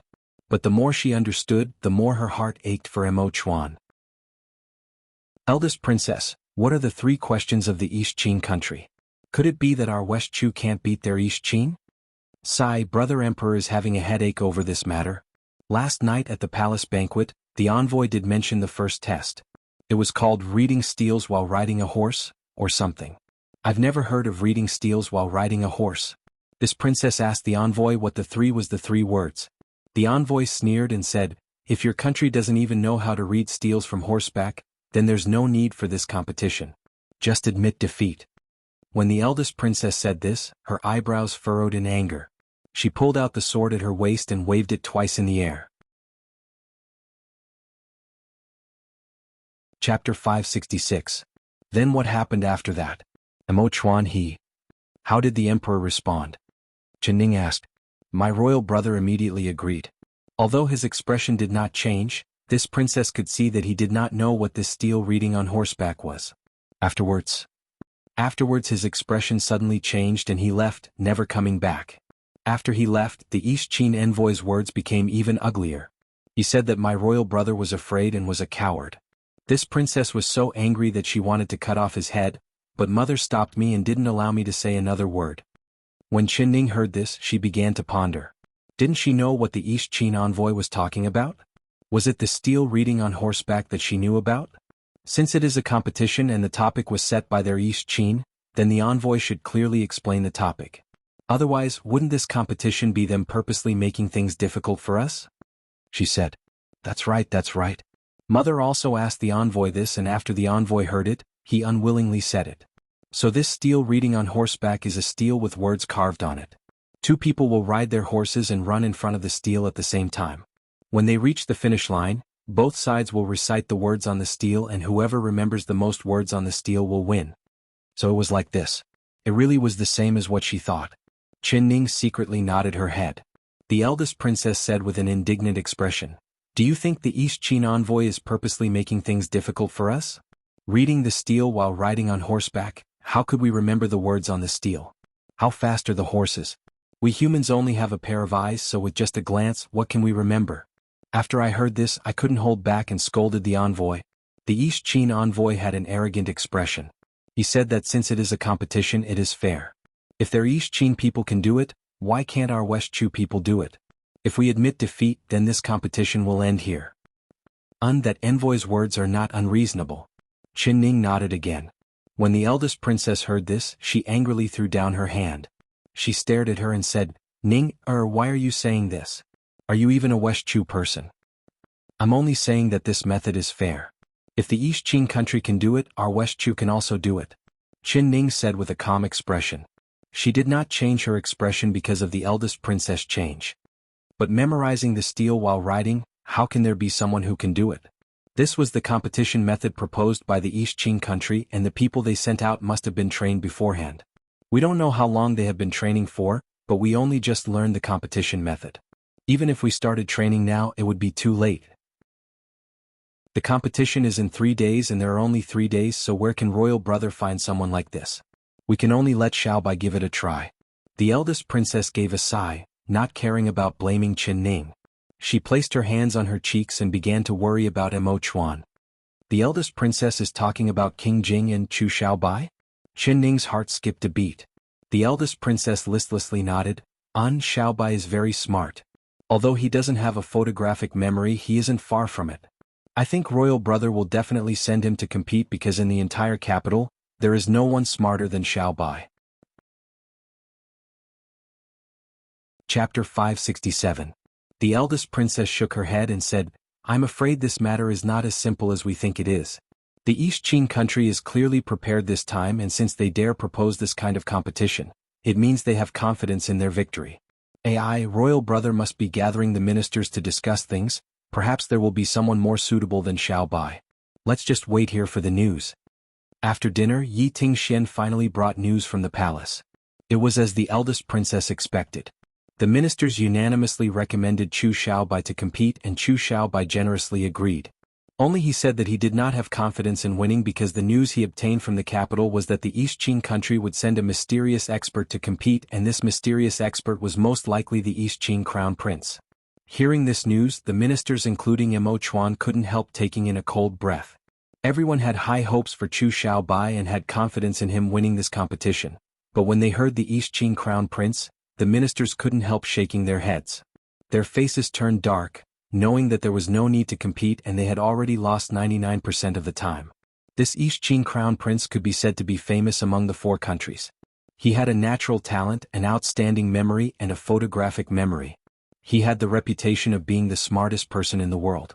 It was rumored that he could recite a book he had only read once. Moreover, no matter what section of the book was mentioned, he would recite it without any hesitation and he would not miss a single word. But rumors were just rumors, they were inevitably exaggerated. So naturally there would be people who were dissatisfied and went to challenge the East Qin crown prince. Everyone wanted to defeat him and take the title of the smartest person in the world. However, all of them were defeated in the end. Now the West Chu ministers knew why the East Qin country was fearless enough to propose this kind of competition. As long as the East Qin crown prince came out, they would definitely win. After hearing Yi Tingxian's words, the eldest princess revealed a worried expression. She rubbed her palms and said, "What should we do? Although Xiaobai is smart, he can't compare to the East Qin crown prince. We'll lose for sure."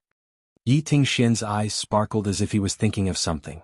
He suddenly said, King Jing'an said that if the East Qing crown prince really participated, he has no confidence in winning. However, he recommended a person to the emperor, saying that this person is 10 times smarter than him. If this person is willing, perhaps he can defeat the East Qing crown prince. Who is this person? He's even smarter than Xiao Bai? The eldest princess' eyes lit up. Yi Tingxian shook his head and said, King Jing'an is not willing to say it. He said he only knows of this person, but he doesn't know if this person is willing to stand up for West Chu, so he won't reveal this person's name. He said he would respect his own wishes. This Xiao Bai really stuttering. Since there is such an expert, then we should go and invite him. As long as he is in the capital, as long as he is from West Chu, this princess does not believe that he will not agree. The eldest princess is right, and the ministers all agree with the eldest princess. King Jing'an said that if the emperor agreed to one of this person's conditions, perhaps this person would be willing to come out. As soon as the emperor heard this, he said without hesitation, as long as this person can win the competition, no matter what request he makes, we will agree to it. Chapter 568. The eldest princess slapped the table and praised, not bad, not bad. If I was the emperor's brother, I would also agree to anything. Yi Tingxian said with a faint smile. King Jing'an said that there was no proof, so the emperor personally wrote an imperial edict for King Jing'an to invite this expert to compete. King Jing'an took the imperial edict and left the palace. He said that within 3 days he would invite this expert. The eldest princess said with wide-open eyes, Xiao Bai believes that this person can win? What happens if he loses? King Jing'an never talks nonsense. Since he has this much confidence in this person, then this person must have something special about him. To be honest, I also want to see what this expert King Jing'an mentioned looks like. This kind of person, he must have a strange appearance and stand out from the masses. Yi Tingxian's expression was filled with fascination. And then we'll wait for Xiao Bai's good news. The eldest princess let out a sigh of relief. She looked at Chen Ning and asked, Ning, why haven't you said anything? Don't you also want to see the senior expert that Xiao Bai mentioned? Chen Ning gave a vague unsound. The eldest princess pulled her hand and said, the competition is in 3 days, so you can come with this princess. You can sit by this princess' side at that time. That brat Chu Xiaoyang won't dare come and talk to you. Alright, many thanks to the eldest princess. Chen Ning thanked the eldest princess. She saw Yi Tingxian looking at the eldest princess with a loving gaze. She knew that the two of them still had things to say, so she bid farewell to the eldest princess and walked back to her room. On the way, her brows knit together as she thought. The person Chu Xiao Bai recommended to Emo Chuan, could it be her? The more she thought about it, the more likely it seemed. This was because she had shown her memory to Chu Xiao Bai once before. Chu Xiao Bai's stunned appearance at that time was still in front of her. But why didn't he say it to Emo Chuan? Why did he pretend to be mysterious and ask the emperor for this strange edict? All of a sudden, her chest violently shook, and her heart began to beat wildly. He did it for her. It was all for her. This edict was specially asked for her. He knew that she wanted to separate from Chu Xiaoyang, but she lacked a chance. Now that chance had finally come. If she could win, she could openly ask the emperor for her request. No matter what it was, the emperor's words were like gold and an imperial edict had been given, so he had to agree to it no matter what. This is a ruler's words. This made it impossible for Chu Xiaoyang to object. Moreover, this way no one would suspect that the emperor was deliberately biased, and no one would suspect that there was any ambiguous relationship between the emperor and her. This was because when the edict was issued, the emperor had no idea who this person was and what kind of request she would make. This would protect her reputation and also protect Emo Chuan's reputation. Like this, it would protect the reputation of the world. Chen Ning's reputation. Chen's eyes. She never thought that Chu Xiaobai would be this considerate for her, considering every aspect for her. Moreover, he was so meticulous, treating her with all his heart. Xiaobai. Xiaobai. Bai. Bai. Xiao. So. Did he know what happened between her and Emo Chuan? Chapter 569.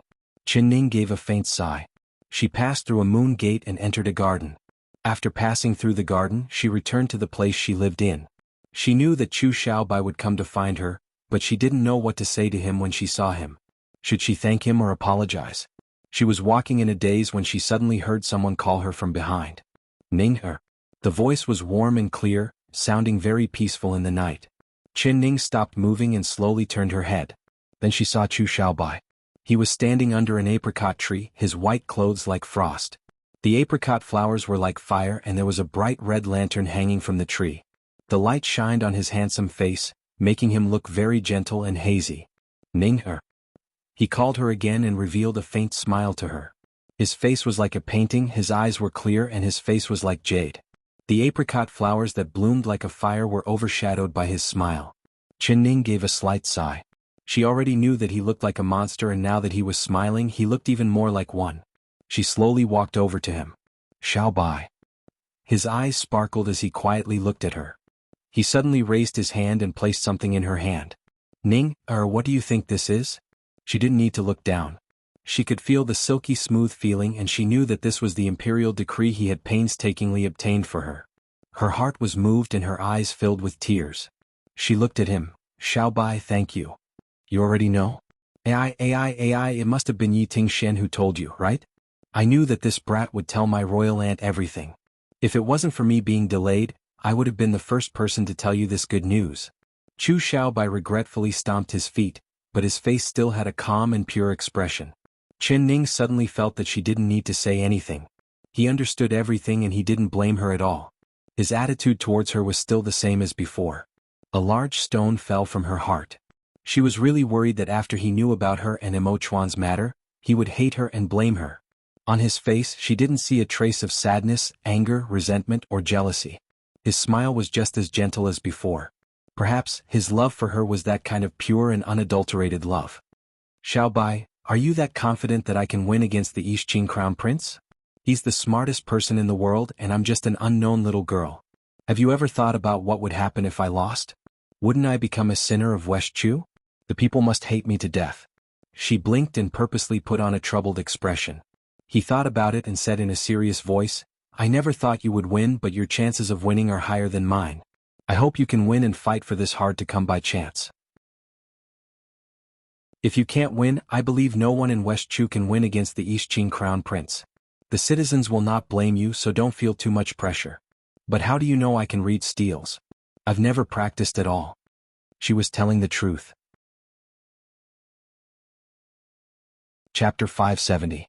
This wasn't something that could be secured just by having an outstanding memory. Since Yixing dared to come up with this topic, it meant that the Yixing Crown Prince was certain of winning. He must have perfectly combined the two.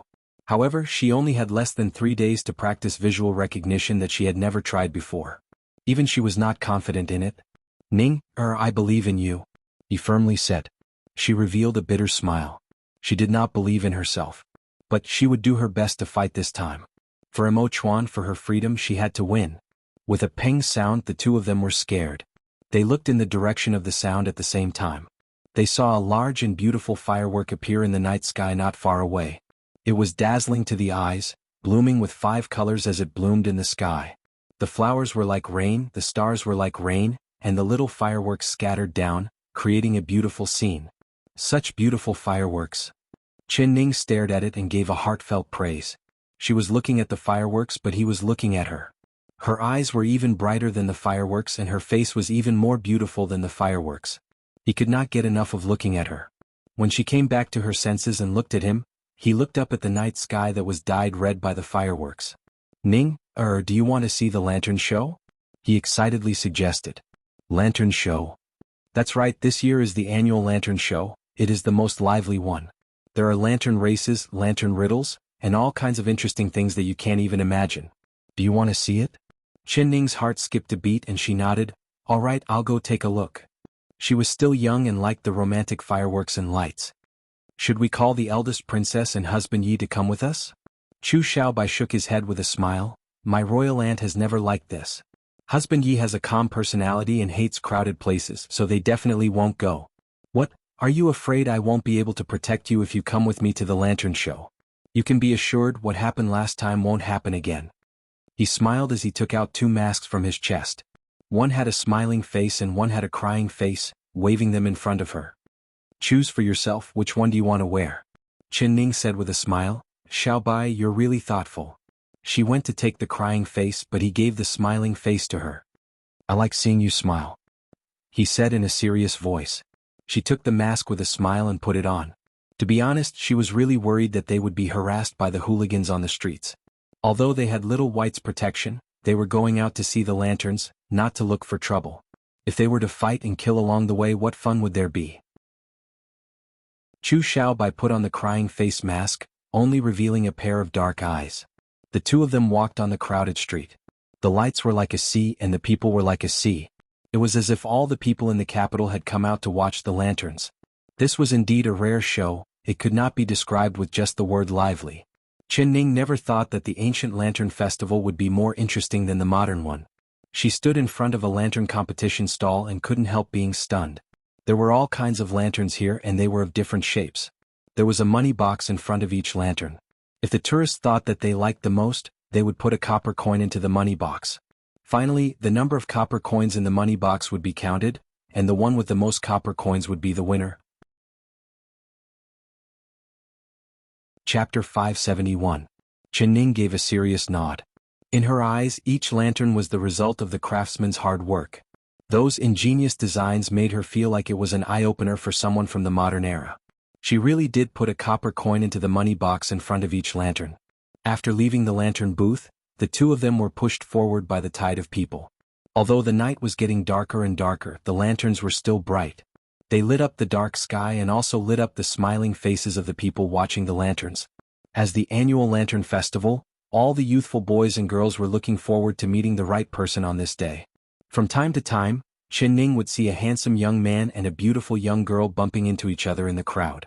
Both of their faces would turn red and they would look at each other affectionately, as if they were lovers and concubines were interested in each other. She would also see some young girls holding small lanterns in their hands. When they met a man they liked, they would come forward with a red face and give the lantern in their hands to the man. If the man accepted it, it meant that he had accepted the girl's friendship. Of course, there were also some exceptionally outstanding men who received lanterns from different girls in a row. For example, Chu Xiaobai was one of them. Before they even took a few steps, Chen Ning found that Chu Xiaobai was surrounded by a group of fragrant clothes. Although he was wearing a mask, his outstanding charm and otherworldly temperament made him particularly eye-catching. Many girls threw flirtatious glances at him, but he ignored them all. "This young master, this lantern. Please accept it." A bold girl squeezed out of the crowd and gave the lantern in her hand to Chu Xiaobai with a red face. "Young master, this servant's lantern was personally made by this servant. I ask young master to accept it. This is my lantern." In the blink of an eye, Chu Xiaobai's chest suddenly had 7-8 lanterns of various shapes and colors. He threw all the lanterns on the ground without any hesitation. Then he grabbed Chen Ning's hand and left without looking back, not caring about the broken hearts behind him at all. Boring, these women are really boring. He waved his sleeves in annoyance. Chen Ning looked at him and began to giggle. "What are you laughing at?" Chu Xiaobai stared at her. "Nothing." Chen Ning turned her face away with a smile. She suddenly pointed at the crowd in front of them. "Xiaobai, look over there, there's someone doing riddles. You like it? Come, let's go guess the riddles." He pulled her hand and led her through the crowd, arriving in front of the high platform. There was a sea of people in front of the high platform. If Chu Xiaobai did not secretly use his internal energy, the two of them would not have been able to squeeze in. Nearly 100 lanterns were hung below the high platform. Each lantern was exquisitely made. Under each tea lantern, there was a note with a riddle written on it. As long as they guessed the riddle on the lantern, they would receive a corresponding gift. Of course, the riddles for every lantern were different. The harder the riddle, the more valuable the gift of them. The remaining riddles were the riddle that they were. The riddles were the riddles. The remaining riddles were naturally harder to guess. Of course, the prizes were also extremely generous. Many people were gathered around the largest and most beautiful 4-screen lamp, frowning as they racked their brains for a solution. Chapter 572. It was because it was mysterious that more and more people wanted to guess this riddle. "Ning, let's guess this lantern, how about it?" Chu Xiaobai excitedly pulled Chen Ning to the 4 lanterns and began reading the riddle on them. This is a couplet." He said word for word. The first couplet is, "White isn't, black isn't, red isn't, yellow isn't. It's like a fox, wolf, cat or dog. It's neither a domestic animal nor a wild beast." After pausing, he continued to read the second couplet.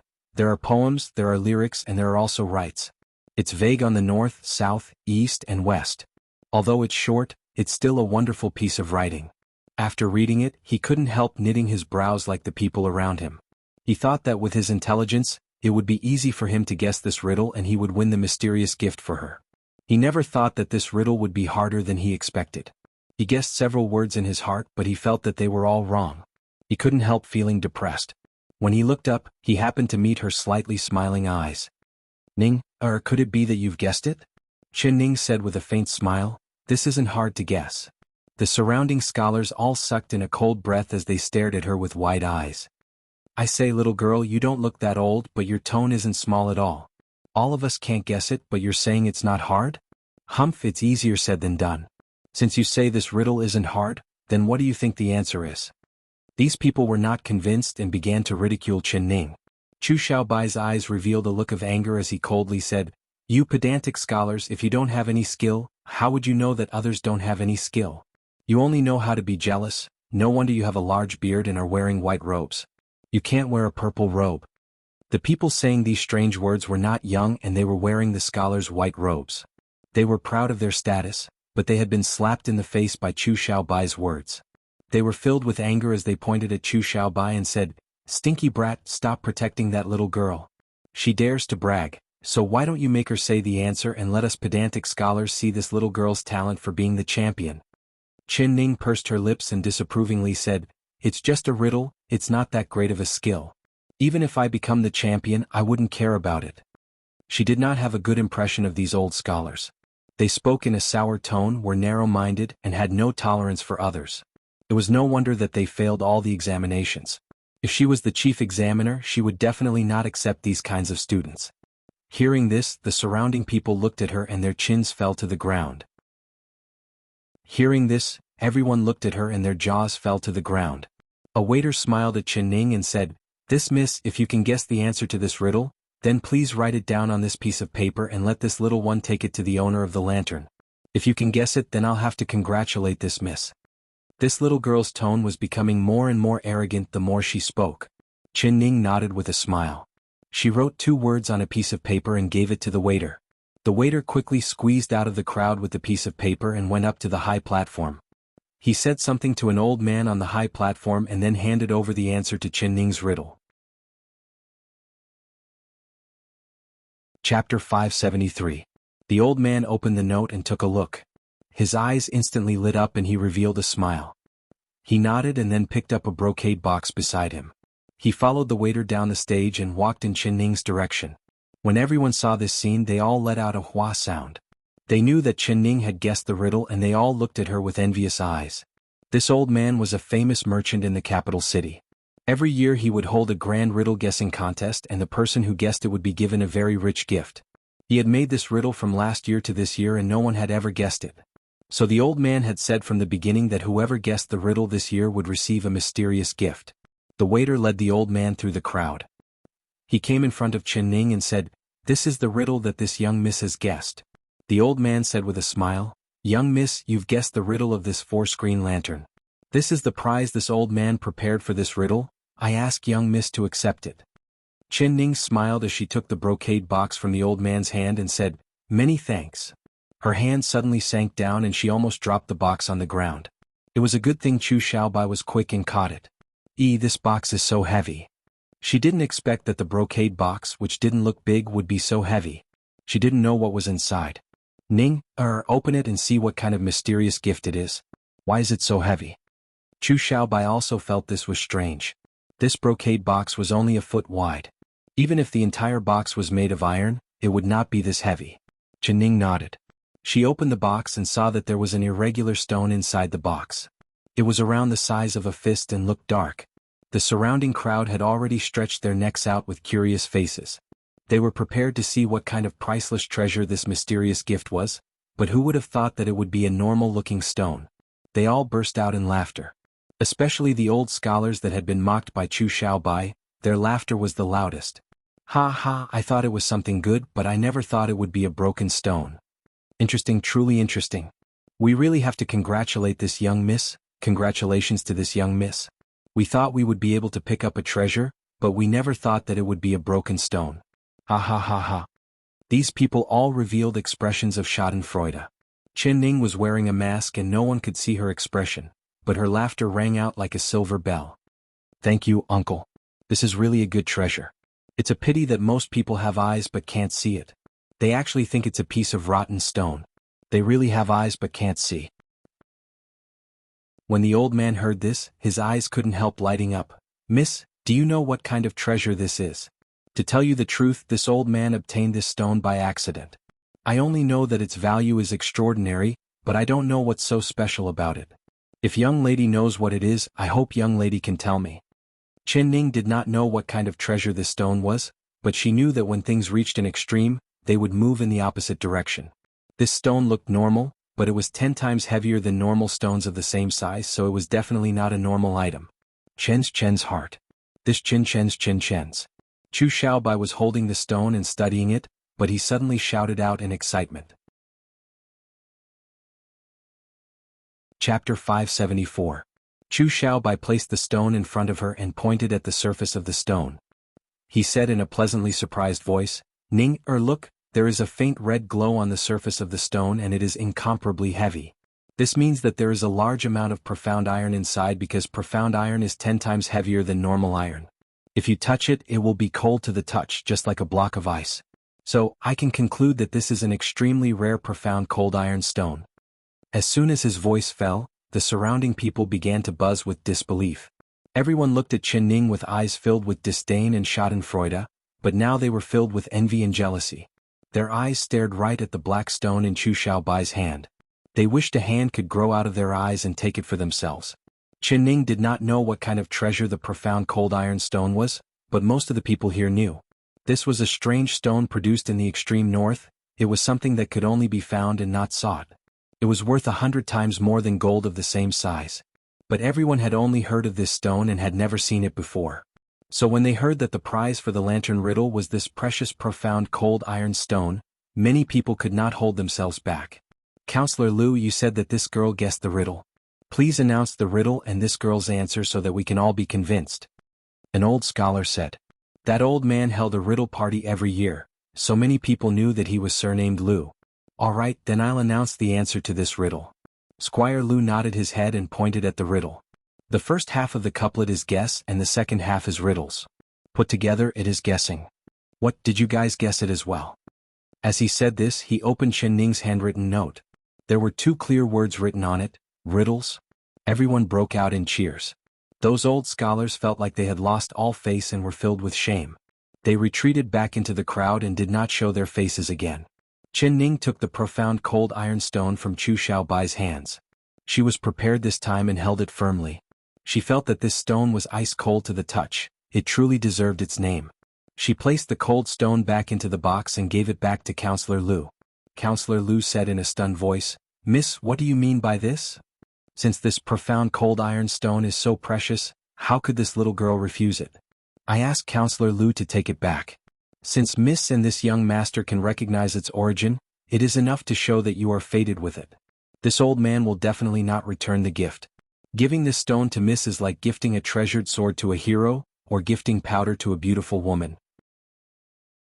As soon as he finished speaking, the crowd said in unison, "Exactly, exactly." Seeing his sincerity, Chen Ning sincerely thanked him and accepted it. Chu Xiaobai took it for her and said with a smile, "Ning, you like guessing lantern riddles. There are still many that you haven't guessed yet, so why don't you guess them all? Perhaps there will be a pleasant surprise as a prize." Chen Ning nodded with a smile, "Then I'll keep guessing for fun." Chapter 575. This is hibiscus. She thought about it and thought of the answer. Director Lu nodded with a smile and said, "That's right, it's hibiscus. Someone come, give this lantern riddle prize to this girl." The waiter brought over a brocade box. When he opened it, there was a beautiful mirror inside. Only this mirror was different from the common bronze mirrors on the market. It was carved out of glass and the reflection was incomparably clear.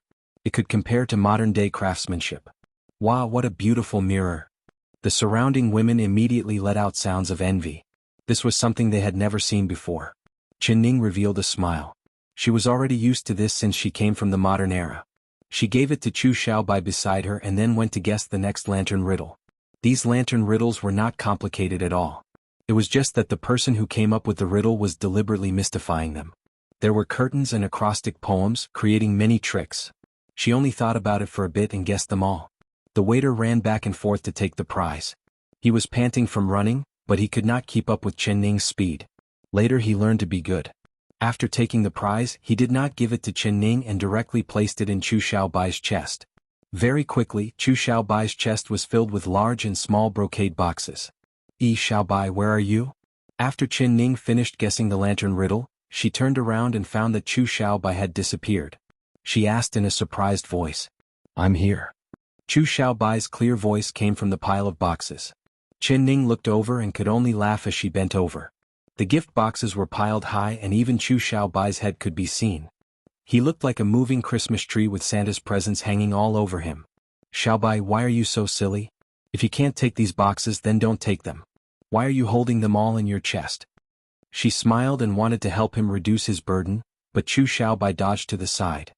He tightly held the boxes in his chest like they were treasures. If you don't want them, I want them. If you don't want them, I want them, he said. Chen Ning felt it was strange and tilted her head to look at him. He was the respected King Jingyan. Why would he care about these prizes? Other than that profound cold iron stone, which was very precious, the other items were not worth too much silver. Why did he treat them like treasures? Then I'll help you take a few. No need, no need.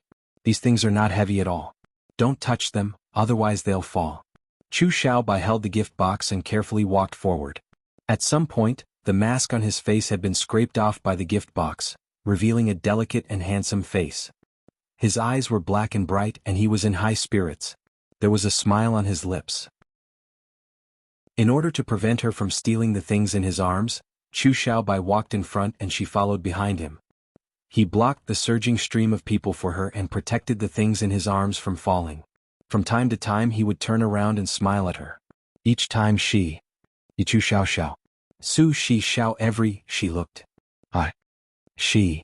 She saw the passers-by looking at her and then looking at Chu Xiaobai with gazes of sympathy. But, and she,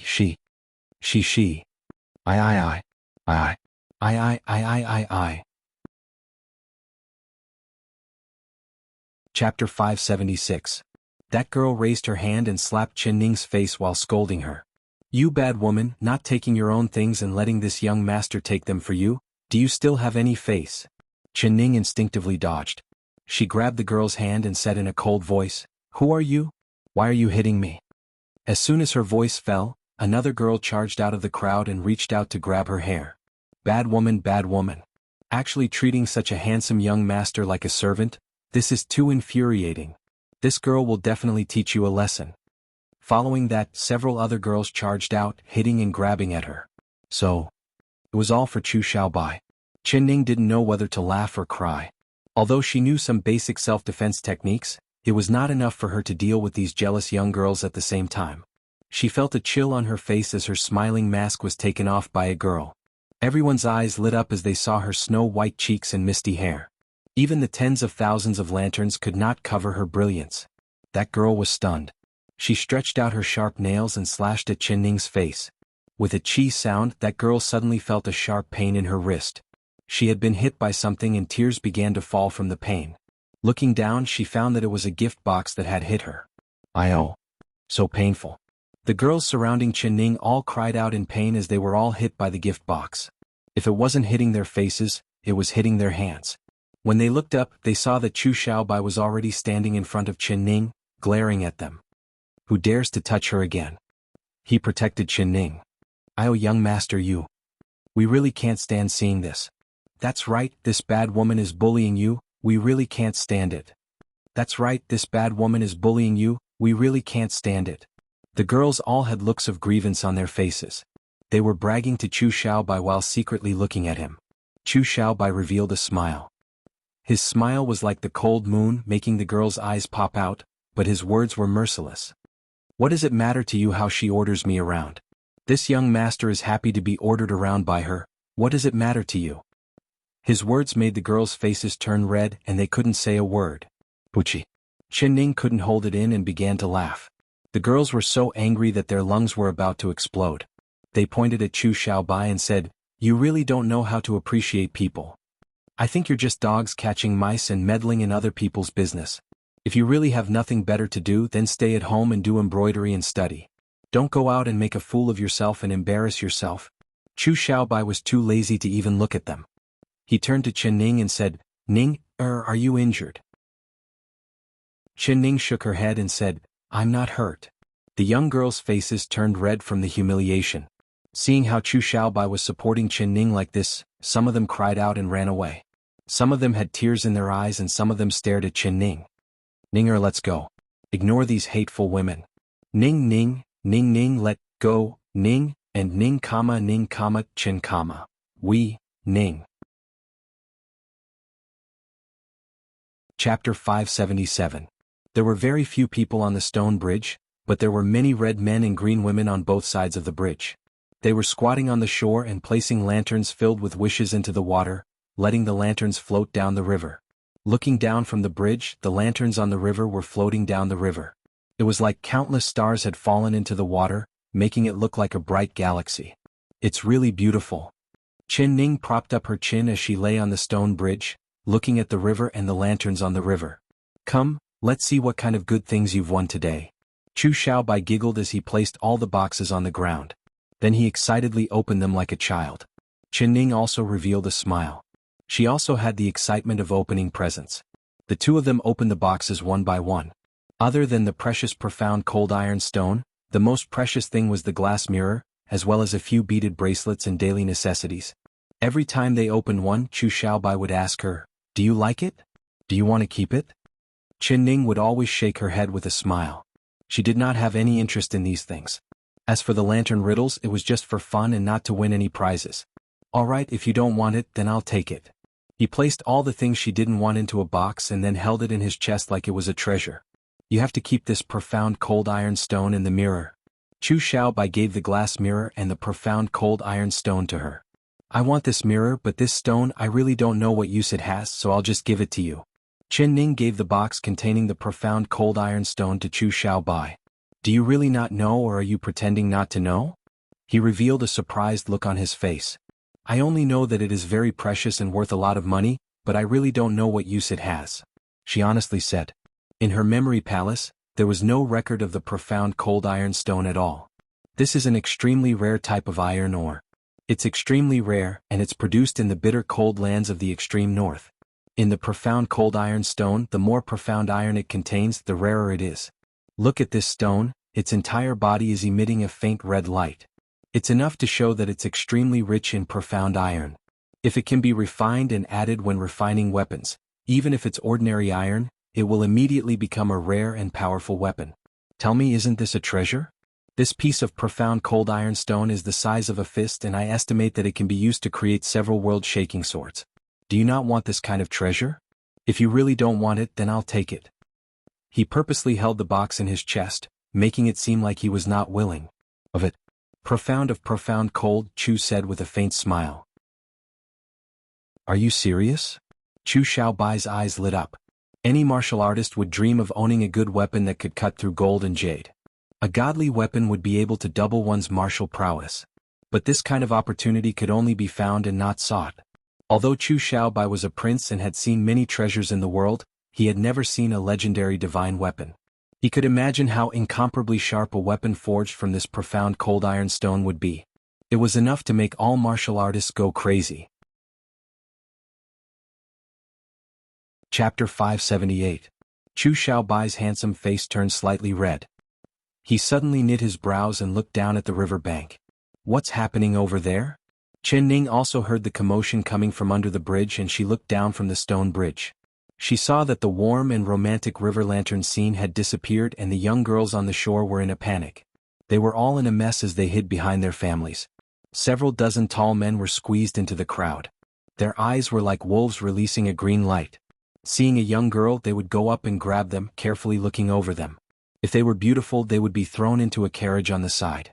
All the young girls that were thrown into the carriage were tied up like dumplings and their mouths were gagged. They couldn't cry even if they wanted to. Let go of my daughter. Who are you? You dare to kidnap young girls in front of everyone. This is the Son of Heaven's land. Do you still have the law in your eyes? The citizens and the young girls' families were filled with rage. They charged out, wanting to save the young girls that were tied up. Who would have thought that these several dozen large men would be incomparably strong? They had bare right arms that were filled with muscles and their palms were like fans, looking like they were trained in martial arts. A large man grabbed a citizen that was charging forward and raised him up high into the air like a chicken. Then he suddenly let go and threw that citizen far away. The surrounding people all shouted out. They saw that citizen fall from the sky and with a putong sound, he fell into the river. Save people. Save people. That person's head came out of the river and then he sank back down. With a putong sound, in the blink of an eye, several more citizens were thrown into the river by the large men. When everyone saw this scene, they all charged forward. They didn't know where these large men came from. Not only did they have an arrogant attitude, their martial arts were also very good. How could the citizens be a match for them? In an instant, the river was like dumplings being thrown into the water. Water splashed everywhere as citizen after citizen was thrown into the water. These people are really bold. They dare to kidnap young girls acting so arrogantly. Ning, stay here and don't move. I'll go teach them a lesson. When Chu Xiaobai saw this scene, how could he endure it? With a tap of his foot, he leaped off the bridge. A large man dragged out a young girl from the crowd. The young girl desperately struggled as her face turned pale in fright, screaming for help. But when the citizens saw how fierce these large men were, throwing people around after grabbing them, the lucky ones were thrown into the river and didn't drown, but the unlucky ones were thrown into the rocks on the shore. Their heads were bleeding and it was unknown if they were still alive. Everyone was stunned and no one dared go forward to save the young girl. Let go that girl. Suddenly, a clear and pleasant voice resounded in the air, followed by the sound of clothes fluttering in the wind. Everyone only felt their vision blur, and then they saw a faintly discernible figure in white flying through the air, like a god descending to the mortal world. Chu Xiaobai's body was in the air as he reached out with his right hand and grabbed the man's right wrist. With a kacha sound, the man gave a pitiful cry like a pig being slaughtered. His wrist had actually been broken by Chu Xiaobai. The girl broke free from the man's clutches and stood there in a daze. Her eyes were wide open as she looked at the white-clothed youth descending from the sky. Chapter 579. When the large men on the side saw that their companion's wrist had been broken, they let out angry roars and tried to grab Chu Xiaobai. Lu Wanting screamed out in fear, "Young master, be careful." Chu Xiaobai's brows jumped up as he pulled her behind him. Then he waved his right hand and with a series of pa sounds, all the large men were slapped in the face. His move was very fast and the large men did not even have time to react at all. The crowd immediately burst into enthusiastic cheers. The large men were angry and embarrassed. They loudly shouted as they charged at Chu Xiaobai again. Chu Xiaobai waved his sleeve and the large men felt a wave of power surging in front of them. They could not stand still and were pushed back, falling on their butts. "Miss, don't be afraid. With me here they won't do anything to you." Chu Xiaobai turned around and looked at the young girl behind him. This was because she was tightly holding onto his clothes, trembling like a rabbit. Lu Wanting felt that his voice was indescribably beautiful and she couldn't help looking up at him. Just now, his face was facing away from the light so she couldn't see his face clearly. She could only see his snow-white clothes and his tall and straight figure. When she looked up, she saw a very handsome face. His eyebrows were like the mountains in the distance, making him stand out from the crowd. He was as beautiful as snow, making her heart beat faster. "Young master, thank you for saving one. I really don't know how to repay this young master. May I ask for this young master's name and where you live? One will definitely thank this young master for saving my life in the future." Lu Wanting's heart was beating like a little deer as she thanked Chu Xiaobai with a red face. She had grown up in her house and her family was very strict. She never left the house, not even taking a step. So even though King Jing and Chu Xiaobai was famous in the capital city, she had never seen him before. This time, when she came to watch the lanterns and make a wish, she sneaked out without bringing any servants or maids with her. She didn't expect that she would encounter such a disaster. She was scared out of her wits, but suddenly, a handsome young man dressed in white came to her rescue. His martial arts were high and his appearance was handsome. Unexpectedly, she lost her composure and lost her heart. She had completely forgotten all the teachings she had received in the boudoir and she actually said her nickname. This was clearly expressing her love for Chu Xiaobai and wanting to repay him with her body. How could Chu Xiaobai understand the complicated thoughts of these girls? He did not think too much about it. He had saved her unintentionally, so he raised his eyebrows and said nonchalantly, "There's no need." Lu Wanting looked down, hiding the disappointment in her eyes. When she was about to say something, Chu Xiaobai suddenly pushed her behind him. With strange sounds coming from all directions, several dozen large men jumped up from the ground at the same time. They charged into the carriage with their weapons and charged at Chu Xiaobai. "Young master, be careful. Young master, be out." The crowd let out cries of alarm as they scattered in all directions. There were many kind-hearted people that loudly reminded Chu Xiaobai. Chu Xiaobai gave a calm smile, not even looking at the large men charging at him with their weapons. The commoners only saw a white flash in front of them before hearing a ding-ding-dang-dang sound. There was a pile of weapons on the ground. Looking at those large men, they saw that their hands were empty. Chapter 580. The burly men were all dumbfounded, while the commoners once again erupted in enthusiastic cheers. "What kind of thing are you? Daring to obstruct this grandfather's good matter?" A large man that seemed like the leader pointed at Chu Xiaobai and loudly shouted. His voice was like a bell, but the words he said were strange and his pronunciation was not accurate, so they could barely understand him. Chu Xiaobai was a bit stunned. He raised his brows and said, "You aren't West Chu people, where did these beasts come from?" The large man cried out in anger. He picked up a knife from the ground and slashed it at Chu Xiaobai while cursing. "Little beast, you dare insult my East Chin, I'll cut off your dog head." It really was East Chin people. Chu Xiaobai gave a cold laugh and suddenly made a move. He grabbed the large man's collar and raised his hand, sending the large man flying high into the air. He turned in the air and fell into the river with a putong sound. The surrounding East Chin men did not even have time to react before Chu Xiaobai threw them into the water like turtles. In the blink of an eye, the river bank was completely silent. The several large men in the river were floating down the river. They were all cursing out, wishing they could skin Chu Xiaobai alive, but they were afraid of Chu Xiaobai's martial arts, so no one dared to climb up to the shore to fight him. The citizens gave thunderous cheers. The young girls that were tied up in the carriage were also rescued by their families. They were untied and they all shyly thanked Chu Xiaobai. Everyone looked at Chu Xiaobai with eyes filled with worship and gratitude, and there were even quite a few people who were filled with love. Lu Wanting was one of them. Ever since Chu Xiaobai saved her, her eyes had never left his face. She came out of the crowd and was prepared to ask for his name and origin. Before she could even speak, Chu Xiaobai suddenly said, "You should quickly go home, these people will not give up like this. I can save you once, but that doesn't mean I can save you a second time." His heart was filled with melancholy. Although he had taught these East Chin men a lesson, when he thought of how these East Chin people dared to steal their own country's girls in front of their eyes, he knew that they were not putting their West Chu in their eyes at all. In these 10 years, East Chin had become more and more arrogant. Now they were treating West Chu as their vassal state, bullying them as they pleased. When would they be able to stand up straight and no longer be bullied by the East Chin people? But East Chin was holding the lifeline of their West Chu, which was his royal father. As long as his royal father was alive, West Chu would always have to lower their heads to East Chin. As long as his royal father was alive, West Chu would have to bow in front of East. Although he was surrounded by the crowd and everyone was looking at him as if he was a hero, he did not feel happy at all. He hoped that in the competition in 3 days, Chen Ning would be able to give the East Chin country a heavy blow and win a beautiful battle, making their East Chin country dare look down on West Chu again. When he thought of Chen Ning, his heart filled with warmth and his eyes lit up.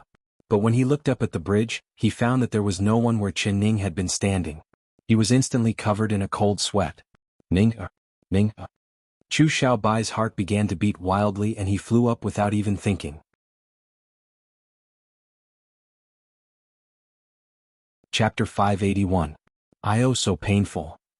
She cried out in pain, but Chu Xiaobai turned a deaf ear to her and did not look back. He only cared about Chen Ning, there was no place for anyone else. Not to mention that he did not notice that Lu Wanting had fallen. Even if he did notice, he would not stop. Young master. Young master." Lu Wanting's charming voice came from behind him, but he did not hear it at all. He ran onto the stone bridge in a single breath. Everything on the stone bridge was the same as when he had left, except for the fact that her figure was missing. Ning. He shouted at the top of his lungs and used his qinggong. A white shadow dashed up and down the bridge twice, shouting and searching at the same time. He had only left for half a cup of tea's time, but Chen Ning had already disappeared. Did she leave on her own? Or was she taken away by someone? If she had been taken away, he was not far from the bridge. As long as she let out a cry of surprise, he would have heard it. But he did not hear anything. When he first snatched the weapons from the men's hands, he even raised his head to look at her. He saw her lying on the stone bridge with a smile in her dark and bright eyes, giving him a thumbs up. She had clearly been here a moment ago, so why did she disappear in the blink of an eye? Chu Xiaoyang's blood boiled and his mind was in a mess. He was like a headless fly as he charged into the crowd, shouting and shouting. There were people beside him that recognized him as the hero that had saved her, so they all asked him with concern, "Young master, are you looking for someone? Have you lost your companions? What does the person you're looking for look like? Tell us and we'll all help you find them." Chu Xiaobai gratefully nodded to everyone. "Have you seen a girl wearing a light green robe? She's around 16 or 17 years old. She's very pretty, the kind that people will never forget." When everyone heard this, they couldn't help looking at each other in blank dismay. "Cuckoo, this young master, can you describe it in more detail? There are many girls that have an unforgettable appearance." The girls that were taken away by those villains all had an unforgettable appearance. An old man coughed twice and said. Chu Xiaobai thought in his heart, how could those girls compare to Ning-er? Ning-er standing in the middle of them was like a pearl in front of a tile. But he couldn't say it out loud. Her eyes are very beautiful, brighter than the stars in the sky. As long as you see her, you will know. He thought about it, but he did not know how to describe Chen Ning's appearance. He realized that his mouth was really too stupid. Perhaps it was because in his heart, she was the kind of beauty that could not be described with words. When everyone heard this, they all felt that it was funny. However, when they saw his worried expression, no one dared to laugh. The old man waved his arm and said, "This young master just helped us save our family and taught a lesson to the villains. That's why he was separated from his little lover. We must help this young master find his beloved girl. Now let's go look for her together. As long as it's a girl wearing light green clothes with eyes brighter than the stars, we will bring her here. Let the young master see if she's the one he's looking for." Chu Xiaobai's handsome face turned slightly red as he said, "Old sir, she is not my little lover, she is my good friend." Chapter 582. Although the old man nodded, he still had a look of disapproval on his face, thinking that he was too shy to admit it. Chu Xiaobai did not bother explaining and let them misunderstand. The crowd scattered to look for Chen Ning. Chu Xiaobai ran onto the stone bridge again and stood where Chen Ning was standing not long ago. His hand was placed on the cold stone and his heart was filled with ice. He looked down from above, looking at the crowd on both sides of the river. He wanted to find that familiar figure in the crowd. Although he knew it was futile, he had to look. Because he had already realized that she didn't leave on her own. Something unexpected must have happened. He could not think of any reason for her to leave without saying goodbye. His gaze subconsciously glanced at a spot, and his eyes immediately narrowed. He was now in the shadows not far away from him, and there was something shining brightly. He walked over and bent down to pick it up. Just taking a look, his throat tightened. This was the glass mirror she had just obtained. Then he found the box with the profound cold iron stone in the shadows. There was also an even larger gift box that contained all the small gifts she had won from guessing the lantern riddles. He opened the box and found the profound cold iron stone. He opened the gift box and found all the small gifts were there. Only she was missing. Ning-er. Chu Xiaobai tightly held the two boxes and loudly shouted. His voice was filled with sorrow as if he was crying. His heart was filled with hate and regret. Why was he so careless, leaving her here alone, causing her to meet with an accident? If anything happened to her, how could he live? He would be drowned in pain and regret for the rest of his life. That's right, could she have been taken away by the emperor again? This thought suddenly flashed through his mind, instantly filling his despairing heart with hope again. Right, it must be like this. It must be the emperor who took her away and did not let him know, making him worry and making him worry.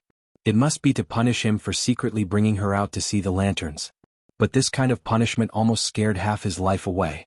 Chu Xiaobai's heart relaxed. If the person who took her away was the emperor, then she would not be in any danger. But what if it wasn't? His heart was in chaos.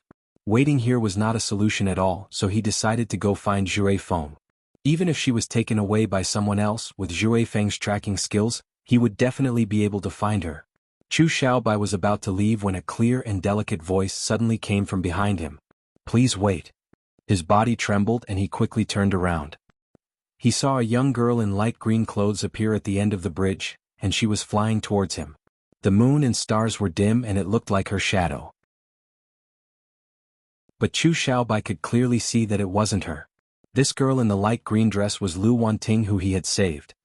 He immediately frowned and said with slight impatience, "Miss, why haven't you returned home? Aren't you afraid that those people will make things difficult for you again?" Erin stopped in front of him. Of her. Chu Xiao of her. She said with of her. Chu. Chu of to chu of shakes. Chapter 583. What did you say? Chu Xiaobai suddenly turned around and grabbed her wrist. Can you say it again? You saw her? Where is she? Lu Wanting's face turned slightly red. She lowered her head and did not say a word, revealing a shy expression. She had never had a man touch her skin before. She only felt that his palm was warm, tightly gripping her wrist. She was at a loss of what to do. She wanted to break free, but she also felt reluctant. A strange feeling spread in her heart. I'm sorry, miss. Did you really see her? Quickly tell me, where is she? Chu Xiaobai realized that he had lost his composure and let go of her, but his eyes stared right at her face. Lu Wanting's heart couldn't help feeling sour. She was secretly thinking that she wasn't your lover. If she wasn't your lover, why would you be this nervous? She took a breath and pointed under the bridge as she said, "That's right, I saw her. She left with a black-clothed young master." A black-clothed young master?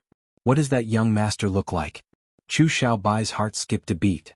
And that young master was very tall and he was wearing a black cloak. I couldn't see his face, but he was very good to that girl. He used his arms to protect her, just like he was protecting his lover. Lu Wanting blinked as she spoke. Really? How can you be sure that the girl you're talking about is the person I'm looking for? Chu Xiaobai looked at her with doubt. Young master, the girl you're looking for is wearing a light green robe like me. Her eyes are big, black, and bright. That's right, I also heard that black-clothed young master call her. Call her? That's right, call her Ning. Lu Wanting spoke as if it was true, making it seem more and more like it was true. Chu Xiaobai was pleasantly surprised as he said in a trembling voice, "Then how long have you seen them go? Which direction did they go?" "It's in that direction." Lu Wanting pointed in a direction. Chu Xiaobai looked in the direction she pointed and only saw people moving around. Where could he see Chen Ning's figure? As for that tall black-clothed man, he didn't see a single one of them. But he already had an idea in his heart. He knew that the man Lu Wanting was talking about was Mo Chuan. He couldn't help letting out a sigh of relief as he thought, so she really left with him. But couldn't she have waited for him and told him about it? Didn't she know how worried and anxious he was when she left like this? Just now, he almost jumped into the river to look for her. And I understand. Thank you, miss. Chu Xiaobai nodded to Lu Wanting. He held the two boxes in his arms and slowly walked off the stone bridge. His heart was filled with pain, but he couldn't describe it. He already knew that she didn't belong to him, but was he going to snatch away the happiness of being by her side? When she saw Mo Chuan, there was no trace of him in her heart, so she completely forgot about him. She even forgot to take the gift she won with her. Because she didn't care about these things at all. The man she liked was the emperor. What could she not have? He knew that as long as she wanted it, the emperor would think of a way to get it for her. However, these things were very precious to him because every single one of them left behind her smile. As long as he saw these little things, he would recall this day and he would not be willing to lose any of them. Chapter 584. She didn't even know who the girl he was looking for was. What she said just now was all nonsense and he actually believed it. Humph, he was the person she liked, she would not allow him to have a second woman in his heart. Her eyes turned and she chased after Chu Xiaobai. Young master, wait for me. She chased after him. Chu Xiaobai did not hear her at all. Only when Lu Wanting grabbed his sleeve did he turn around. Seeing that it was her, he knit his brows again. He wanted to pull his sleeve out of her hand, but she tightly held on to it. Miss, do you have something else? Young master, you're just going to leave like this? Lu Wanting bit her lips and revealed a delicate and timid look. I don't want to leave, but if she leaves, what meaning is there for me to stay here? Chu Xiaobai's heart was filled with pain, not answering her question. His eyes did not focus on the sea of people. There were still many people at the Lantern Festival, but the person he wanted to see the most was not there. At this moment, she should be watching the lanterns with her most beloved person, right? Everyone was in pairs, beaming with joy. Only he was alone, dejected and dejected. Young master, please wait for me. Lu Wanting saw him turn around and run away, so she quickly chased after him. This little girl has a presumptuous request, I hope young master can agree to it. What presumptuous request? Chu Xiaobai did not turn around, but his voice was filled with impatience. Young master, this little girl's home is very far from here and I'm alone.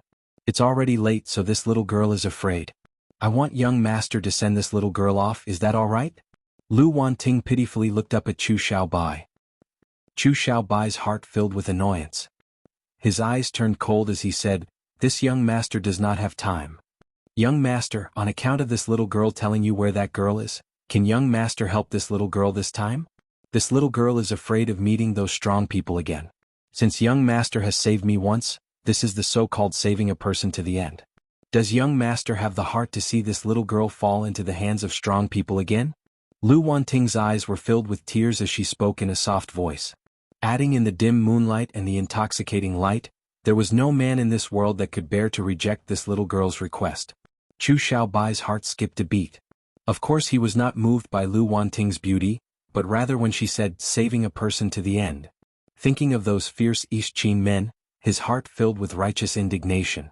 If this delicate girl were to fall into the hands of those burly men, only death would await her. If this delicate girl in front of him fell into the hands of those men, there would be no other way.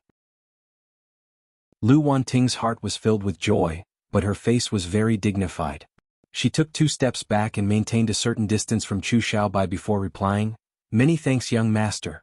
This little girl's home is on the south gates Ruiyang Lane. Auspicious Sun Lane? Chu Xiaobai thought about it, isn't that Imperial Censor Lu's palace? Chapter 585. Her attire was just right. It was not flashy, but it was not simple either. It was the style of a young lady from a large family. Lu Wanting shyly nodded, this little girl is surnamed Lu. When young master sends me back to the palace, my father will heavily reward young master and repay young master for saving this little girl's life. Her words were also a test. She wanted to see if Chu Xiaobai's attitude towards her would change because of her status. If Chu Xiaobai revealed even the slightest bit of flattery, she would look down on him. Who would have thought that Chu Xiaobai's expression would not change at all? It was still that cold and indifferent, like he was 1,000 miles away from her. He only gave a slight nod. So it's Miss Lu. There was nothing else after that. Lu Wanting was both happy and disappointed. She bit her lips as she followed 3 steps behind Chu Xiaobai. While walking, she was thinking about this white-clothed youth's background. She had asked for Chu Xiaobai's name before, but Chu Xiaobai ignored her, so she was too embarrassed to ask again. But if she didn't know the other side's identity, how could she see him again? His expression clearly showed that he had no intentions towards her, so how could she make him pay attention to her? Young master, are you also someone from the capital city? She tried to find a topic to talk about. Actually, when she heard Chu Xiaobai's pure accent, she knew that the other side was also someone from the capital city. Chu Xiaobai did not turn around and just gave a cold sound. If it wasn't for him giving her father Imperial Censor Lu face, he wouldn't have even given this sound. Lu Wanting was a bit stuck. She was an unmarried young girl and had taken the initiative to talk to him several times, but he either didn't answer her question or ignored her. This made her proud young girl heart feel very hurt. If she kept trying to find a topic to talk about, she would seem too unreserved and too shameless. She was also very proud and had always been flattered in the palms of others. If it wasn't for her admiration for him, she would not have taken this lying down. The 2 of them walked, one in front and one in the back. They were both thinking about their own thoughts and no one said a word. Chu Xiaobai did not want to say a single word to her. Hearing that she finally closed her mouth and did not say anything, he was happy to have some peace of mind. He just wanted to send her home as soon as possible, letting go of this responsibility. There's a snake. Suddenly, Lu Wanting's shocked cry came from behind him. Chu Xiaobai quickly turned around and came to Lu Wanting's side asking, where is the snake? They were walking in a rather dark alley. There was only a dim lantern hanging in front of the door of a house not far away, and the light was extremely dim. He looked around several times, but he did not see a single snake in the area. He saw Lu Wanting pointing at a rope hanging from the wall with an apologetic expression. She said in a soft voice, I saw wrong. It's not a snake, it's a rope. Chu Xiaobai could not help staring at before turning around. Lu Wanting let out an "io" sound. He turned around and saw her bending over, rubbing her ankle with a painful expression on her face. Sorry I sprained my ankle. She didn't wait for him to speak and said apologetically, but it doesn't matter, I can continue walking. She stood up and limped to catch up with him. Chu Xiaobai ignored her and continued walking forward. However, he heard the footsteps behind him getting slower and slower. Eventually, he could no longer hear them. You're tuning in to the Han Li's Wuxia Chronicles YouTube channel. We're so grateful for your support, and don't forget to subscribe to join us on this incredible journey through captivating stories.